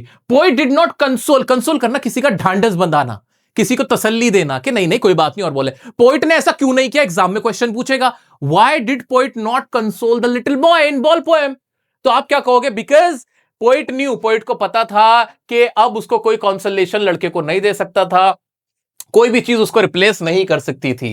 Other balls are available as he knows nothing can soothe him, because poet knew that nothing could soothe the little boy. वो उसको कोई भी चीज उसको अब सूद नहीं कर सकती थी, अदर बॉल्स उसकी रिप्लेसमेंट नहीं कर सकती थी। Boy standing helplessly. अब एग्जाम में क्वेश्चन आएगा कि जो बच्चा जब बॉल चली जाती है कैसा हो जाता है वो, तो कैसा है? ग्लूम है, हेल्पलेसली खड़ा हुआ है, thinking about the days when he used to play. Used to play का मतलब उन मेमोरीज को सोच रहा है जो उसके साथ एसोसिएटेड थी, जब उस बॉल के साथ खेलता था, ये उसके बारे में बताया गया है। ठीक है, बॉल का मतलब past childhood days and memories को दिखाया गया, ये तो आपको पता है। Time has come for the boy to learn responsibilities, toughest lesson of the life, harsh realities of the life, that one day we all will lose our loved things, need to take care of our favorite things and move forward। अब इसमें हमें क्या, ये important line है मेरा बच्चा, एक बार लिख दो कमेंट में बिना देखे याद करके, क्या कि one day we all will lose our loved thing, we need to take care our favorite things, या अपने जो फेवरेट पोजीशंस हैं उनका हमें ख्याल रखना चाहिए, क्योंकि एक दिन हम उनको खो ही देते हैं। ठीक है, ये सब लेसन उसने देख लिया था, मिच्योर हो गया है बच्चा, मिच्योरिटी का लेसन सीख रहा है। एपिस्टेमोलॉजी एपिस्टेमोलॉजी ऑफ लॉस का मतलब, एपिस्टेमोलॉजी का मतलब मीनिंग क्या है मेरा बच्चा, वो याद रखना है। ये वर्ड पूछा जाता है, ये वर्ड पूछा जाता है, एपिस्टेमोलॉजी ऑफ लॉस, यानी जो लॉस का ज्ञान है, जो किसी चीज को खोने का जो ज्ञान है, उसके बारे में बात हुई है। तो वो लॉस का क्या उसको समझ में आ जाता है कि one day we all will lose our favourite things, favourite या पोजीशन, फेवरेट पोजीशन जो है हमारे, हम उसको खो देंगे एंड हमें उसके साथ जीने की आदत डालनी ही होगी। ठीक है, अब मैं इसका कुछ निचोड़ तुम्हें दे देता हूं। तो बॉय कैसा है, हाईली इमोशनल है मेरा बच्चा, डेस्परेशन है उसकी आईज में, डीपली शॉक्ड है, ट्रेम्बलिंग है, ये वर्ड इंपॉर्टेंट है, रियलाइजिंग सेंस ऑफ रिस्पॉन्सिबिलिटी। कौन सी रिस्पॉन्सिबिलिटी के, one day we all will lose our favourite things. दोस्तों एक इंपॉर्टेंट लाइन जो तुम्हें बॉल पोएम की याद करनी है वो क्या, कि मनी कैन बाय थिंग्स, कि पैसा चीजें खरीद सकता है, but can not replace emotions, feelings और पर्सनल लॉस। कि लेकिन वो जो फीलिंग्स होती हैं, जो इमोशंस होते हैं, जो हमारे पर्सनल लॉस होते हैं, उसको नहीं लाके वापस दे सकती। कोई हमारा लव्ड वन हमसे खो गया, कोई मेमोरीज थी हमारी, कोई भावनाएं थी, वो सब वापस लाके मनी नहीं दे सकती है। एग्जाम में बार बार क्वेश्चन आता है कि money is external, money external है, बताओ बोल पोयम के रेफरेंस में क्या कहना चाहोगे। या फिर जो हमारा पोइट था उसने लिटिल बॉय को कंसोल क्यों नहीं किया था, तो उसमें भी आप ये लिखोगे कि उसे पता था कि nothing can console the little boy या नथिंग कैन सूद हिम, ऐसे करके, as money can buy things, money चीजें खरीद सकती है but can not replace the feelings and emotions और पर्सनल लॉस। ये लिख दोगे। ऐसे एक डाउट आ सकता है कि डाइम का मतलब क्या होता है, डाइम का मतलब होता है डॉलर का 10वां हिस्सा, पैसों को बोल सकते हैं। इन शॉर्ट क्या बोल सकते हो, मनी, मनी इसका मतलब हो सकता है। ठीक है, तो पोएम में यूज हुआ था। इंपॉर्टेंट पोएम है मेरा बच्चा और सबसे आसान पोएम में से एक है, इंपॉर्टेंट बहुत है एग्जाम के पॉइंट ऑफ व्यू से। अब तुम सोच रहे होंगे मैं ऐसे क्या क्या कर रहा हूं, पता है ये वायर माइक का मेरा उलझ गया था। हाँ, एलिट्रेशन, एलिट्रेशन तुम्हें पता है, बाबा बाबा बाबा। ठीक है, सिंबोलिज्म, बॉल किसको दिखा रहा है, बॉयज की चाइल्डहुड मेमोरीज को दिखा रहा है। रेपिटेशन, कौन सा वर्ड बार बार यूज हो रहा है, बॉल बार बार यूज हुआ था, हाँ बिल्कुल हुआ था। वर्ड बार बार यूज हुआ था, नोइंग बार बार यूज होता। राइम स्कीम, फ्री वर्ड से कोई लैब बनी ही नहीं इसकी, आएगा जाएगा पाएगा खाएगा राएगा, ऐसा कुछ नहीं था, अलग अलग ही लाइन बन रही थी, राइम नहीं थी इसके अंदर। ठीक है, चलो मेरा बच्चा ये तो खत्म हुआ हमारा बॉल पोएम। अब इसके अंदर क्वेश्चन क्या क्या इंपॉर्टेंट बनता है मेरा बच्चा, बार बार क्वेश्चन बनता है कि राइटर ने, पोइट ने कंसोल क्यों नहीं किया, ये तुम्हें बताना होगा, आंसर बताना है इसका। ठीक है, ये हमने पढ़ लिया। एक क्वेश्चन क्या बनेगा कि बॉल कैसे कैसे नीचे गई थी, पानी में कैसे कैसे गई थी, कैसे क्या कहते हैं ट्रैवल किया था बॉल ने, ये क्वेश्चन बनता है। और एक बड़ा क्वेश्चन अगर बनने पाया तो ये होगा कि what is the meaning of epistemology of loss, and one day हमें उसको क्या कहते हैं, हर किसी को we all will have to lose our balls, so हमें क्या करना चाहिए, उनका रिस्पॉन्सिबिलिटी क्या कहते हैं, ये चीज कब हम लेते हैं, एंड कैसे हम उनका ख्याल रखना चाहिए, हमारी जो फेवरेट थिंग्स हैं उसके ऊपर बना के देगा, पूरी इसकी एक्सप्लेनेशन आ जाएगी। ठीक है, क्लियर है, कोई टेंशन नहीं, सारे क्वेश्चन के आंसर हाथ पकड़ के यहां लिखवाऊंगा लाइव रिवीजन में भी। अभी तुम इस काबिल हो कि तुम कोई सा भी फाइनल बोर्ड का एग्जाम और प्री बोर्ड का कोई से भी बैठोगे ना, इजीली इनके आंसर कर दोगे। क्वेश्चन खोल के देख लेना, कुछ है ही नहीं इनमें, यही लाइंस है जो मैंने तुम्हें याद करवाई हैं, कर ली याद। अब बढ़ते हमारी नेक्स्ट पोएम की तरफ। रख दे गुड़िया, रख दे, बस बस बस बस, घंटों हो गए रील चलाते चलाते, कमर झुका के कुबड़ निकाल के बैठे, बस रील रील रील, बहुत देर हो गई, रख दे। और क्या खा रही है, momo, momos pasta, momos pasta, momos pasta, बस यही सब चलता रहता है। पता है कितने हेल्थ को नुकसान देते हैं, फेस पे पिंपल निकल आएंगे, फिर मत बोलना। ऐसे ही तो बोलती है मम्मा, बिल्कुल। हाँ, अब जो नेक्स्ट पोएम है वो ऐसी एक बच्ची की कहानी है। एमेंडा नाम की एक जो हमारी लड़की है, उसकी मम्मा उसको नैग करती रहती हैं। नैग का मतलब पता क्या होता है, टोकना, टे टे टे टे, मतलब मैं समझाने के लिए बोल रहा हूं, मम्मा को ऐसे मत बोलना, ठीक है, समझाने के लिए, टे टे टे टे टे टे बार बार कोई बोलता होता है उसे क्या बोलते हैं, नैग करना बोलते हैं। तो उसकी मम्मी उसको बहुत बार बार टोकती रहती है, परेशान हो चुकी है। तो वो क्या कहना चाहती है वो बताया गया इस पोएम में। लिखी किसने, रॉबिन क्लेन। एक बार कमेंट में लिख दो ताकि याद रह जाए, रॉबिन क्लेन। और जितने भी राइटर्स अभी तुम्हें याद है सब पोएम के पोइट के नाम, वो साथ साथ लिखते जाओ, इकट्ठे लिखते जाओ, ताकि बार बार याद आते रहे। रॉबर्ट फ्रॉस्ट ने क्या लिखा था, लेस्ली नॉरिस ने क्या लिखा था, कैरोलिन वेल्स ने क्या लिखा था, हाँ सब याद आ रहा है, सब याद आ रहा है। ऐसे करते हुए चलना है। जॉन बैरीमन अभी हमने पढ़ा था, आज है। अब कौन पढ़ा है, रॉबिन क्लेन। ठीक है, एमेंडा, नेगिंग का प्रॉब्लम है, मम्मा बड़ा परेशान कर रही है। आओ देख लेते हैं क्या इसके अंदर मेरा बच्चा। बहुत आसान है। उसकी मम्मा कह रही है उसको, किसको, अमेंडा को, don't bite your nails Amanda, don't hunch your shoulders. Hunch का मतलब क्या होता है मेरा बच्चा, ऐसे कुबड़ निकाल के बैठना, डोंट हंच योर शोल्डर्स, ऐसे करके हंच करके रहना, don't hunch your shoulders Amanda, stop that slouching, ऐसे कमर को झुका के मत बैठो, एंड सिट अप स्ट्रेट, ऐसे सीधे होके बैठो। ये कौन कह रही है? उसकी मम्मा कह रही है, उसकी मदर कह रही है मोस्ट प्रोबेबली, क्योंकि मदर ही ऐसा काम करने को, ऐसे रोक टोक करती है, सिखाती है। लेकिन उसको क्या लग रहा है? अमेंडा को रोक टोक लग रही है, वो चिढ़ रही है। अब वो क्या सोच रही है? अब ये अमेंडा सोच रही है, कह नहीं रही है, इसकी फीलिंग्स है, अमेंडा की फीलिंग्स है क्या? There is a language emerald sea, एक सुस्त, लैंग्वेज का मतलब शांत सुस्त, जहां ज्यादा चहल पहल नहीं है। एमरल्ड ऐसे पन्नों वाला, पन्ना होता है ना, हीरा पन्ना वो वाला, ऐसे एक समुद्र होता, ऐसे जैसे पन्ने जैसा समुद्र होता। वेयर द सोल इनहेबिटेंट, यानी हरे कलर का एक समुद्र होता, कहने का मतलब यह। वेयर द सोल इनहेबिटेंट का मतलब होता है वहां रहने वाले, हैबिटेट होता है ना, ऐसे इनहैबिटेंट का मतलब क्या हुआ? जहां रहने वाली सिर्फ अकेली मैं होती। अब मर्मेड, मर्मेड होती मछली, जो इंसान जैसी मछली होती है वो होती है, वो होती मैं ड्रिफ्टिंग ब्लिसफुली, ऐसे ऐसे मैं ड्रिफ्ट करती, ऐसे करती। कहने का मतलब यह कि मैं अकेले होती किसी समुद्र के किनारे या समुद्र में, जहां पे मैं अपनी फ्रीडम को एंजॉय करती। अमेंडा को क्या चाहिए मेरा बच्चा? उसको फ्रीडम चाहिए, उसको बहुत ज्यादा नेगिंग से प्रॉब्लम है अपनी मदर की। आगे बढ़ते हैं, आगे क्या कहती है अमेंडा? अमेंडा की मदर क्या कहती है इनफैक्ट?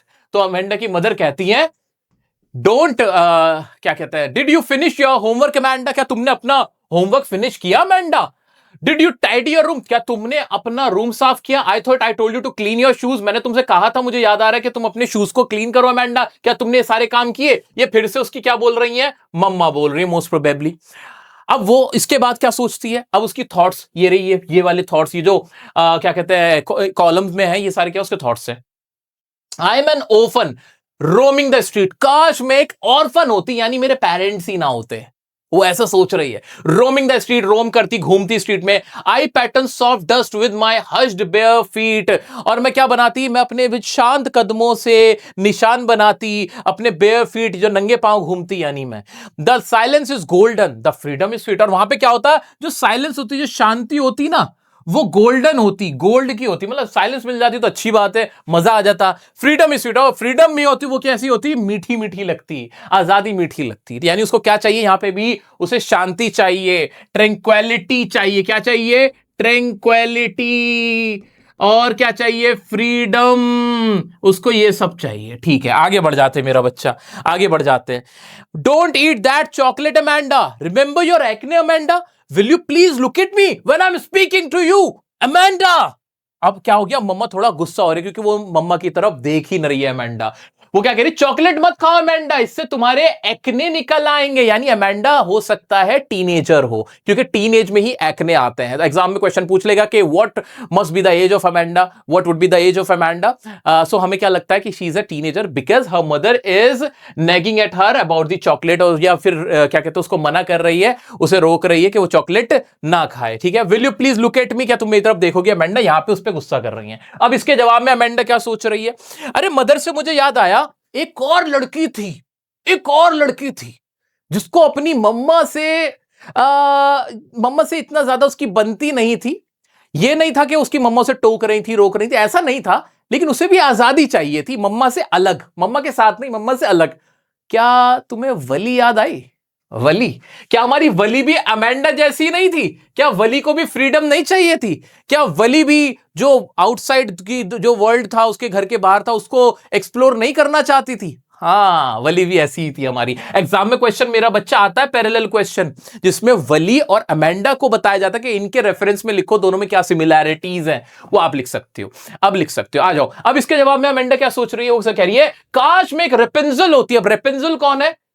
एक जर्मन स्टोरी टेलिंग है, एक फेरी टेल है, जिसमें बताया गया है कि एक कहानी है जर्मन की फेमस, जहां पे एक रेपेंजल, एक शहजादी होती है जिसके बहुत लंबे लंबे बाल होते हैं, और उससे ना एक चुड़ैल होती है, जादूगरनी होती है, वो उसको क्या करती है? कैद कर लेती है एक टावर पे अकेले। फिर उसका जो राजकुमार होता है ना, वो उसके बालों को पकड़ के उसके पास ऊपर आता है। वो रेपेंजल थी। तो वो कहती है, मैं रेपेंजल हूं भाई, I have not a care, life in a tower is tranquil and rare.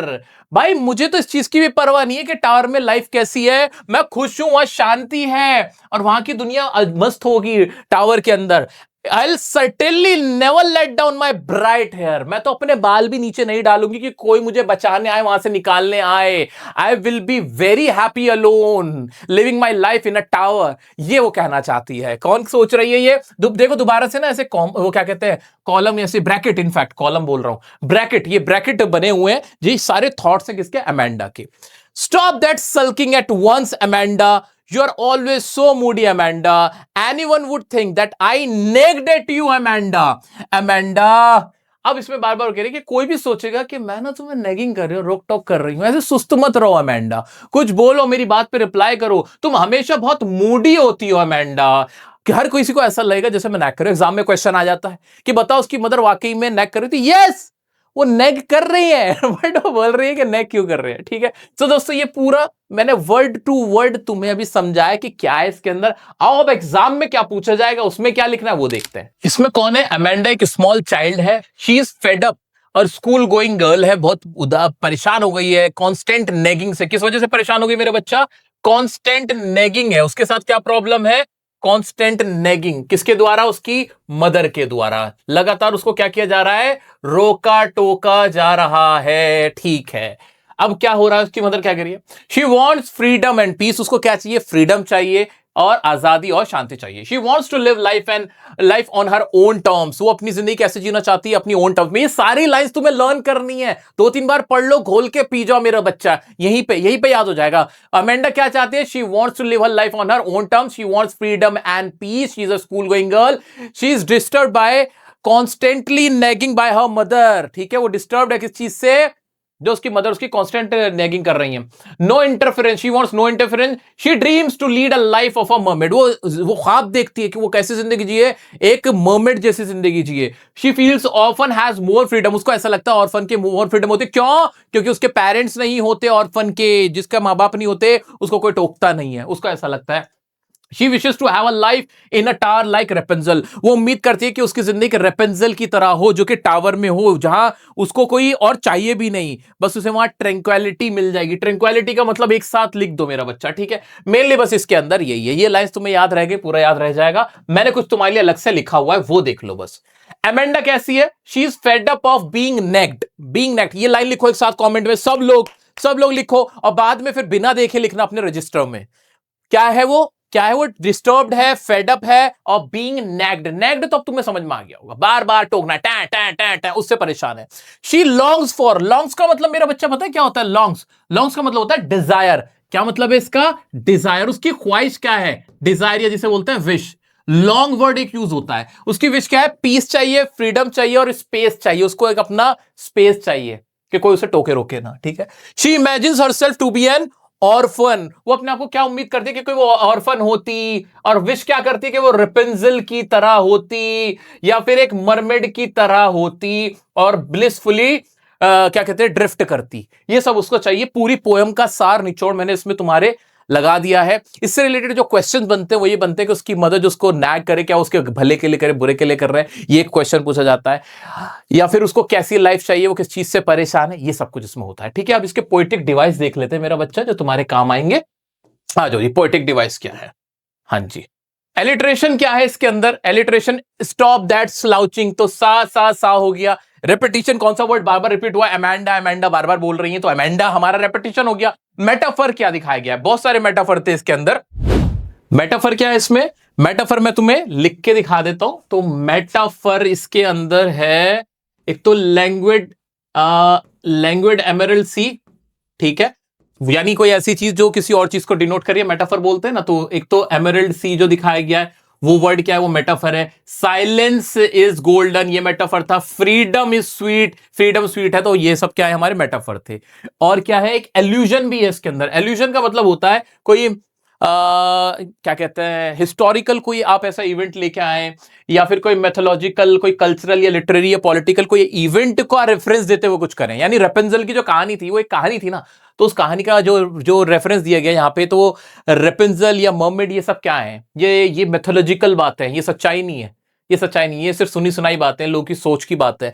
तो उनका रेफरेंस देते हुए कुछ बताया गया है। ये क्या है, हमारे वर्ड इसमें क्या थे, ये एल्यूजन थे। राइम स्कीम क्या है, ए बी ए स्टैंजा 135 में और ट्रिपल ए किसमें 2 और 4 और 6 के अंदर। ये राइम स्कीम हो गई, तो बहुत सिंपल था। ठीक है, मेनली इसमें तुम्हें एल्यूजन याद रखना है कि कोई हिस्टोरिकल इवेंट का रेफरेंस दे देना, या कोई मेथोलॉजिकल बातें, यानी कोई रामायण की कोई बात ले आना या फिर गीता की कोई बात ले आना, इस तरह कोई किसी का नाम ले आना किसी कैरेक्टर का, वो क्या कहलाता है, एल्यूजन कहलाता है। आइए बढ़ते हैं हमारी नेक्स्ट पोएम की तरफ। अरे लड़की है, क्या ही कर लेगी, इसके बस की कुछ नहीं, इसे तो बस 4 दीवारी में बंद रखो और कुछ भी नहीं करो। ये हमारा नोशन रहा है बहुत सालों से, कई 100 सालों से, हजारों सालों से यही चीज चलती आ रही है, जिसे पेट्रियार्कल सोसाइटी कहते हैं। अब जो एड्रियन रिच है, एक बहुत पुरानी पोइट है, जिन्होंने इसी के ऊपर बात की है, विमेन के ऊपर, विमेन एम्पावरमेंट के ऊपर उन्होंने बात की है। क्लास 12th में जब आप जाओगे तो आंट जेनिफर स्टाइगर्स करके एक इनकी पोयम है, वो भी औरत के ऊपर ही है, कि औरत कितना स्ट्रगल कर रही, कैसे डोमिनेशन झेल रही है मेन का या पेट्रियार्कल सोसाइटी का। उन्हीं की एक पोयम है जिसका नाम तो है ट्रीज, पेड़, लेकिन ये पेड़ों को नहीं दिखा रही, यहां पेड़ों का मतलब है विमेन, औरतें, कि औरतें अब तैयार हैं घर से बाहर निकलने के लिए, अपने अधिकारों के लिए लड़ने के लिए, और इस खूबसूरत दुनिया में एंटर करने के लिए, जहां इनके आने से ये दुनिया कंप्लीट लगेगी, और ज्यादा खूबसूरत लगेगी, पूरी होगी, मुकम्मल होगी। ये कौन कह रहा है, ये हमारी राइटर एड्रियन रिच कह रही है, जो कि खुद अभी उन्हें फ्रीडम नहीं मिली है, खुद वो अभी कैद में ही है, खुद उनके ऊपर डोमिनेशन उनके ही हस्बैंड का या जो भी मर्द लोग हैं उनका ही है, वो अभी आजाद नहीं हुई है। लेकिन वो बात करें कि चुपके से एक ऐसी हवा तो आई है, एक लहर तो है, एक शुरुआत तो है, जहां ये पूरी दुनिया और जितनी यहां पर रहने वाली औरतें हैं, लड़कियां हैं, बच्चियां हैं, वो तैयार हैं अपनी आजादी के लिए लड़ने के लिए। ठीक है दोस्तों, बड़ी प्यारी शानदार पोएम है, मजा आ जाएगा यार तुम्हें। देखो कैसे इनडायरेक्ट वे में औरतों की बात की गई है। एड्रियन रिच एक बार लिख दो सब लोग कमेंट में, याद रह जाएगा मेरा बच्चा। एड्रियन रिच की पोएम यहां भी पढ़ोगे और 12th में भी पढ़ोगे, आंट जेनिफर स्टाइगर्स। ठीक है, और ये कौन सी पोइट है, किस तरह की पोइट है, ये औरतों की बातें करती है, फेमिनिस्ट पोइट है इनको हम बोलते हैं। आ जाते हैं, the trees inside are moving out into the forest. वो कह रहे जो ट्रीज अंदर थे ना, ये जो अंदर थे, इनसाइड थे, अब वो तैयार है मूव आउट करने के लिए फॉरेस्ट में। फॉरेस्ट क्या है यहां पे, वर्ल्ड क्या है, ये दुनिया फॉरेस्ट है, और ये ट्रीज क्या है, औरतें हैं, वो अभी इनसाइड है, यानी घर में है, होम के अंदर क्या है, वो कन्फाइंड है मेरा बच्चा। कन्फाइंड कौन था, टाइगर जू में था, औरतें घर में है, कन्फाइंड वर्ड बड़ा इंपॉर्टेंट है। क्लियर, सबको फ्रीडम चाहिए। तुमने इतनी सारी पोएम अभी तक पढ़ी है, उन सब में हमने क्या देखा है कि फ्रीडम चाहिए सबको, पीस चाहिए सबको, ये मेन हमारा टारगेट रहा है, ये हमारा मेन कोशिश रही है ना, सबको ये सब चाहिए। ठीक है, याद रख लेना। The forest that was empty all these days, अब तक वो फॉरेस्ट क्या था, एम्प्टी था, खाली था, दुनिया खाली थी औरतों के बिना। Where no bird could sit, no insect hide, no sun buried feet in shadow, the forest that was empty all these night will be full of trees by morning. के जो मॉर्निंग का मतलब हो रहा है नई शुरुआत, न्यू बिगिनिंग को दिखा रहे कि एक नई सुबह आएगी, न्यू बिगिनिंग आएगी, और जिसमें जब औरतें होंगी तो ये दुनिया और भी ज्यादा खूबसूरत होगी, यहां पे हलचल होंगी, चीजें होंगी, पार्टिसिपेशन होगा। ठीक है, all night the roots work to disengage themselves from the cracks. और आगे क्या कह रहे हैं, आगे कह रहे हैं कि सारी रात ये जो रूट्स थी, जो जड़ें थी, उन्होंने काम किया खुद को यहां से निकालने का, ये जो कैद में से निकलने का काम किया। In the veranda flow the leaves strain का मतलब होता है प्रेशर डालना, तनाव डालना, प्रेशर डालना। जो लीव्स थी, जो पत्तियां थी, उन्होंने स्ट्रेन किया कि ग्लास से, कि ये जो शीशा है इससे तोड़ के बाहर निकलने का। स्मॉल ट्विग्स का मतलब जो नाजुक लड़कियां हैं, स्मॉल ट्विग्स। औरतों को ना नाजुक से दिखाया जाता है पोएट्री की दुनिया में, जो बहुत ही डेलिकेट चीजें होती हैं वो लड़कियों के लिए होती हैं, औरतों के लिए। तो ट्विक्स किसे बोलते हैं, ट्विक्स नाजुक होती है ना बहुत ज्यादा ट्विक्स हमारी। हाँ, तो ट्विक्स को किसको दिखाया गया है, औरतों के लिए इस्तेमाल हुआ है, लड़कियों के लिए इस्तेमाल हुआ है। विद एक्सर्शन का मतलब प्रेशर, वो क्या करे प्रेशर। लॉन्ग क्रैम्प्ड बो, ये लॉन्ग क्रैम्प्ड बो का मतलब है झुंड, औरतों का जो झुंड है, बो बोलते हैं बहुत सारे पेड़ों के समूह को, लेकिन यहाँ पेड़ कौन है, औरतें। तो औरतों का पूरा जो समूह है वो शफलिंग, वो इधर उधर हो रहा है, रूफ में क्या कर रहा है, अंडर द रूफ, अंडर छत के नीचे शफल कर रहा है, क्योंकि उसे बाहर निकलना, आजाद होना है। लाइक न्यूली डिस्चार्ज पेशेंट, ये एग्जाम की लाइन है। जो ये सब है, ये सारी जो औरतें हैं, ये ऐसी हैं जैसे न्यूली डिस्चार्ज पेशेंट, यानी they are very weak. Weak क्यों है, क्योंकि इतने सालों से ये क्या झेलती आ रही हैं, ये शोषण झेलती आ रही है, हैरेसमेंट झेलती आ रही हैं, इनको डराया धमकाया जा रहा है। तो ये इनकी जो हालत है क्या है, mentally and physically they are very weak, women are very weak, but now this is the time to come out of the houses and get their rights. Okay, half days है moving to the clinic doors. अब ये जा रही है जहां ये heal होने जा रही है, बाहर की दुनिया में जाएंगी, अपने राइट्स लेंगी, खुली हवा में सांस लेंगी, तो they are ready to get healed. Okay, आगे क्या है? I sit inside doors. लेकिन जो राइटर है वो घर के अंदर है. Open to the veranda writing long letters. मैं लिख रही हूं. मैं इनका साथ कैसे निभा रही हूं? लिख कर. मैं इनको सपोर्ट कर रही हूं लिखकर. In which I scarcely mention the departure of the forest from the house. जिसमें मैं बहुत ही मुश्किल से लिख रही हूं कि डिपार्चर जो हो रहा है ये फॉरेस्ट में, इसके बारे में. The night is fresh, the whole moon shines in a sky still open, the smell of leaves and lichen. Lichen बोलते हैं वो जो काई जम जाती है उसको. Still reach like a voice into the rooms. अब वो इसमें फ्रेशनेस की बातें कर रहे हैं कि एक नई बिगिनिंग की शुरुआत होने जा रही है और एक नई दुनिया में अब कदम रखने वाली है ये औरतें. और मुझे सब कुछ पॉजिटिव नजर आ रहा है. यहाँ पॉजिटिविटी के बारे में बात हो रही है कि राइटर जो हमारी पोएट एड्रियन रिच है, उनको इसमें जो महक आ रही है वो एक नई शुरुआत की महक आ रही है कि जो पूरी दुनिया, पूरा आसमान अब हासिल करने के लिए तैयार है, रेडी है. ये जो औरतें अब घर से बाहर निकल रही हैं, अपनी आजादी के लिए आगे बढ़ रही हैं. आगे क्या कह रही है हमारी writer? My head is full of whispers. मेरे दिमाग में बहुत सारी बातें चल रही हैं अभी, मतलब कंफ्यूजन है, विस्पर्स है. विच टुमारो विल बी साइलेंट. लेकिन आने वाले कल में उन सबके सवाल के जवाब मुझे मिल जाएंगे. Listen, the glass is breaking. यानी शोर की आवाजें आ रही हैं. यानी बहुत सारी औरतें जो अब अपनी आवाज उठा रही हैं, they are raising their voice. Women are raising their voice. The trees are stumbling forward. जो विमेन है वो ऐसे लड़खड़ाते हुए आगे बढ़ रही, because they are weak. That's why they are stumbling. Okay, into the night winds rush to meet them. और हवा जो है वो तैयार है उनसे मिलने के लिए. हवा का मतलब जो माहौल है, जो आसपास का माहौल है, वो उनके लिए सेटअप है. क्योंकि ये दुनिया भी चाहती है कि औरतों का पार्टिसिपेशन, उनको आजादी मिले. They must not be confined under the houses only. Right? Okay, the moon is broken like a mirror. जो चांद है वो ऐसे टूटा हुआ है जैसे कोई शीशा. अब जब कोई चीज टूटी हुई होती है, टूटी हुई चीज कैसी होती है? यानी उसमें बहुत दुख पहुंचा होगा, उसको तकलीफ पहुंची होगी. It's pieces flash now in the crown of the tallest rock. जो औरतें थी वो टूटी हुई हैं, उनको वो अंदर से बहुत ज्यादा हर्ट है, वीक है, लेकिन उनकी जो चमक है वो दूर तक जाएगी, दूर तक फैलेगी. ये कहना चाहते हैं हमारी क्या पोएट, हमारी जिनका नाम है Adrienne Rich. So this is the beautiful poem. बहुत सारे लोग इसको ट्रीज की तरह पढ़ाते हैं कि भाई ये डेफोरेस्टेशन के बारे में बात हो रही है, जबकि ये उसके बारे में बात नहीं हो रही. पता है क्यों? बहुत कम लोग होंगे जिन्हें बात मालूम होगी मेरा बच्चा, कि जो एड्रियन रिच है ना, आपको इनके बारे में पढ़ना होगा कि ये किस तरह की पोइट है. भाई तो ये फेमिनिस्ट पोइट है, ये औरतों के बारे में ही बातें करती है. अब जब जिसको पता होगा कि औरतों की बातें करते हैं, वो तो समझ लेगा कि यार औरतों की बातें कर रही है, यानी ये सब किसके लिए? औरतों की आजादी के लिए है. ठीक है. तो दोस्तों एग्जाम में जब भी आए तो आप इसको ऐसे ही लिख देना, बिकॉज बल्कि एडिशनल इंफॉर्मेशन भी डालोगे कि Adrienne Rich is a feminist poet and she talks about, या she compares women to trees. ऐसे करके लिखोगे ना तो उससे ना आपका इंप्रेशन और बढ़िया पड़ेगा. ठीक है. सो ये मैंने स्टैंड लिया था क्योंकि ये सारी चीजें मैंने बहुत जगह देखा, लोगों को देखा, किताबों में देखा, जिसमें ट्रीज को ट्रीज की तरह पढ़ाया गया है, जबकि ये सच नहीं है. Trees are women here. ये बड़े प्यारी, ये पोएम की खूबसूरती है. दोस्तों आइए अब इसकी कुछ अंदरूनी चीजें देखते हैं और पढ़ते हैं. हाँ, so trees are compared to women.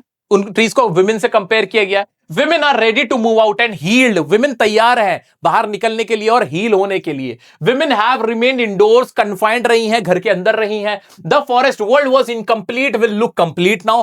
Forest जो वर्ल्ड था वो पहले कंप्लीट नहीं था, अब कंप्लीट दिखेगा. Women were struggling hard to liberate from patriarchal society. Important line मेरा बच्चा लिख दो ये, कि विमेन क्या थी? अब they are ready to liberate. अब वो लिबरेट होने के लिए तैयार है. स्ट्रगल कर रही थी पेट्रियार्कल सोसाइटी, जहां पितृ सत्ता होती है कि मर्द ही सबसे ऊपर रहेगा, औरतों को दबाओ, वो वाली सोसाइटी सब ऊपर उठेगा. A large number of women look like newly discharge patient. Newly discharge patient क्यों एग्जाम में पूछेगा मेरा बच्चा कि why women are called newly discharge patient? That means they are weak. They are weak because of the domination of male, yeah, because of the domination of patriarchal society, because of the harassment of the men society, जहां पे men को क्या रखा जा रहा है? Supreme माना जा रहा है. उसकी वजह से वो क्या हो गई है? Physically, emotionally they are weak now and they are ready to get healed. Poet also confined. Poet भी कन्फाइंड. वो कह रही है ना पोइट के, I am writing the letter. मैं बहुत सारे लिख रही हूं, लॉन्ग लेटर्स लिख रही हूं, इंडोर में बैठी हुई हूं. Writing poetry does not mention the liberation of all women. उनको लगता है कि बहुत जरूरी नहीं कि सारी विमेन लिबरेट हो जाए, बट आवाज तो उठ रही है. The change is serious and damage is done. Change serious है, लेकिन मून कट टूट चुका है, यानी मून, ये जो रोशनी थी, ये जो औरतें थी, ये सब की इनकी चमक फीकी पड़ चुकी, मतलब टूट चुकी है, लेकिन वो दूर तक अभी भी उसके जो टुकड़े हैं वो फैल रहे हैं, ऐसा कहना चाहती थी हमारी poet. The change is serious and damage is done. तो दोस्तों, स्ट्रगल के बारे में, विमेन के स्ट्रगल के बारे में, उनके लिबरेशन के बारे में, उनकी फ्रीडम के बारे में, कैसे उनको एम्पावर होने का टाइम आया, उसके बारे में पूरी पोयम थी। बहुत इंपॉर्टेंट पोयम थी, मजेदार पोयम थी। मुझे पूरी उम्मीद है कि तुम अब इसको समझ पाओगे कि विमेन कन्फाइंड है, उनको फ्रीडम चाहिए, वो वीक है and they are ready to get healed. अब वो तैयार है हील होने के लिए, ठीक है, और डैमेज हो चुका है जिसकी वजह से वो क्या है, बहुत ज्यादा वीक हो चुके हैं, like newly discharge patient.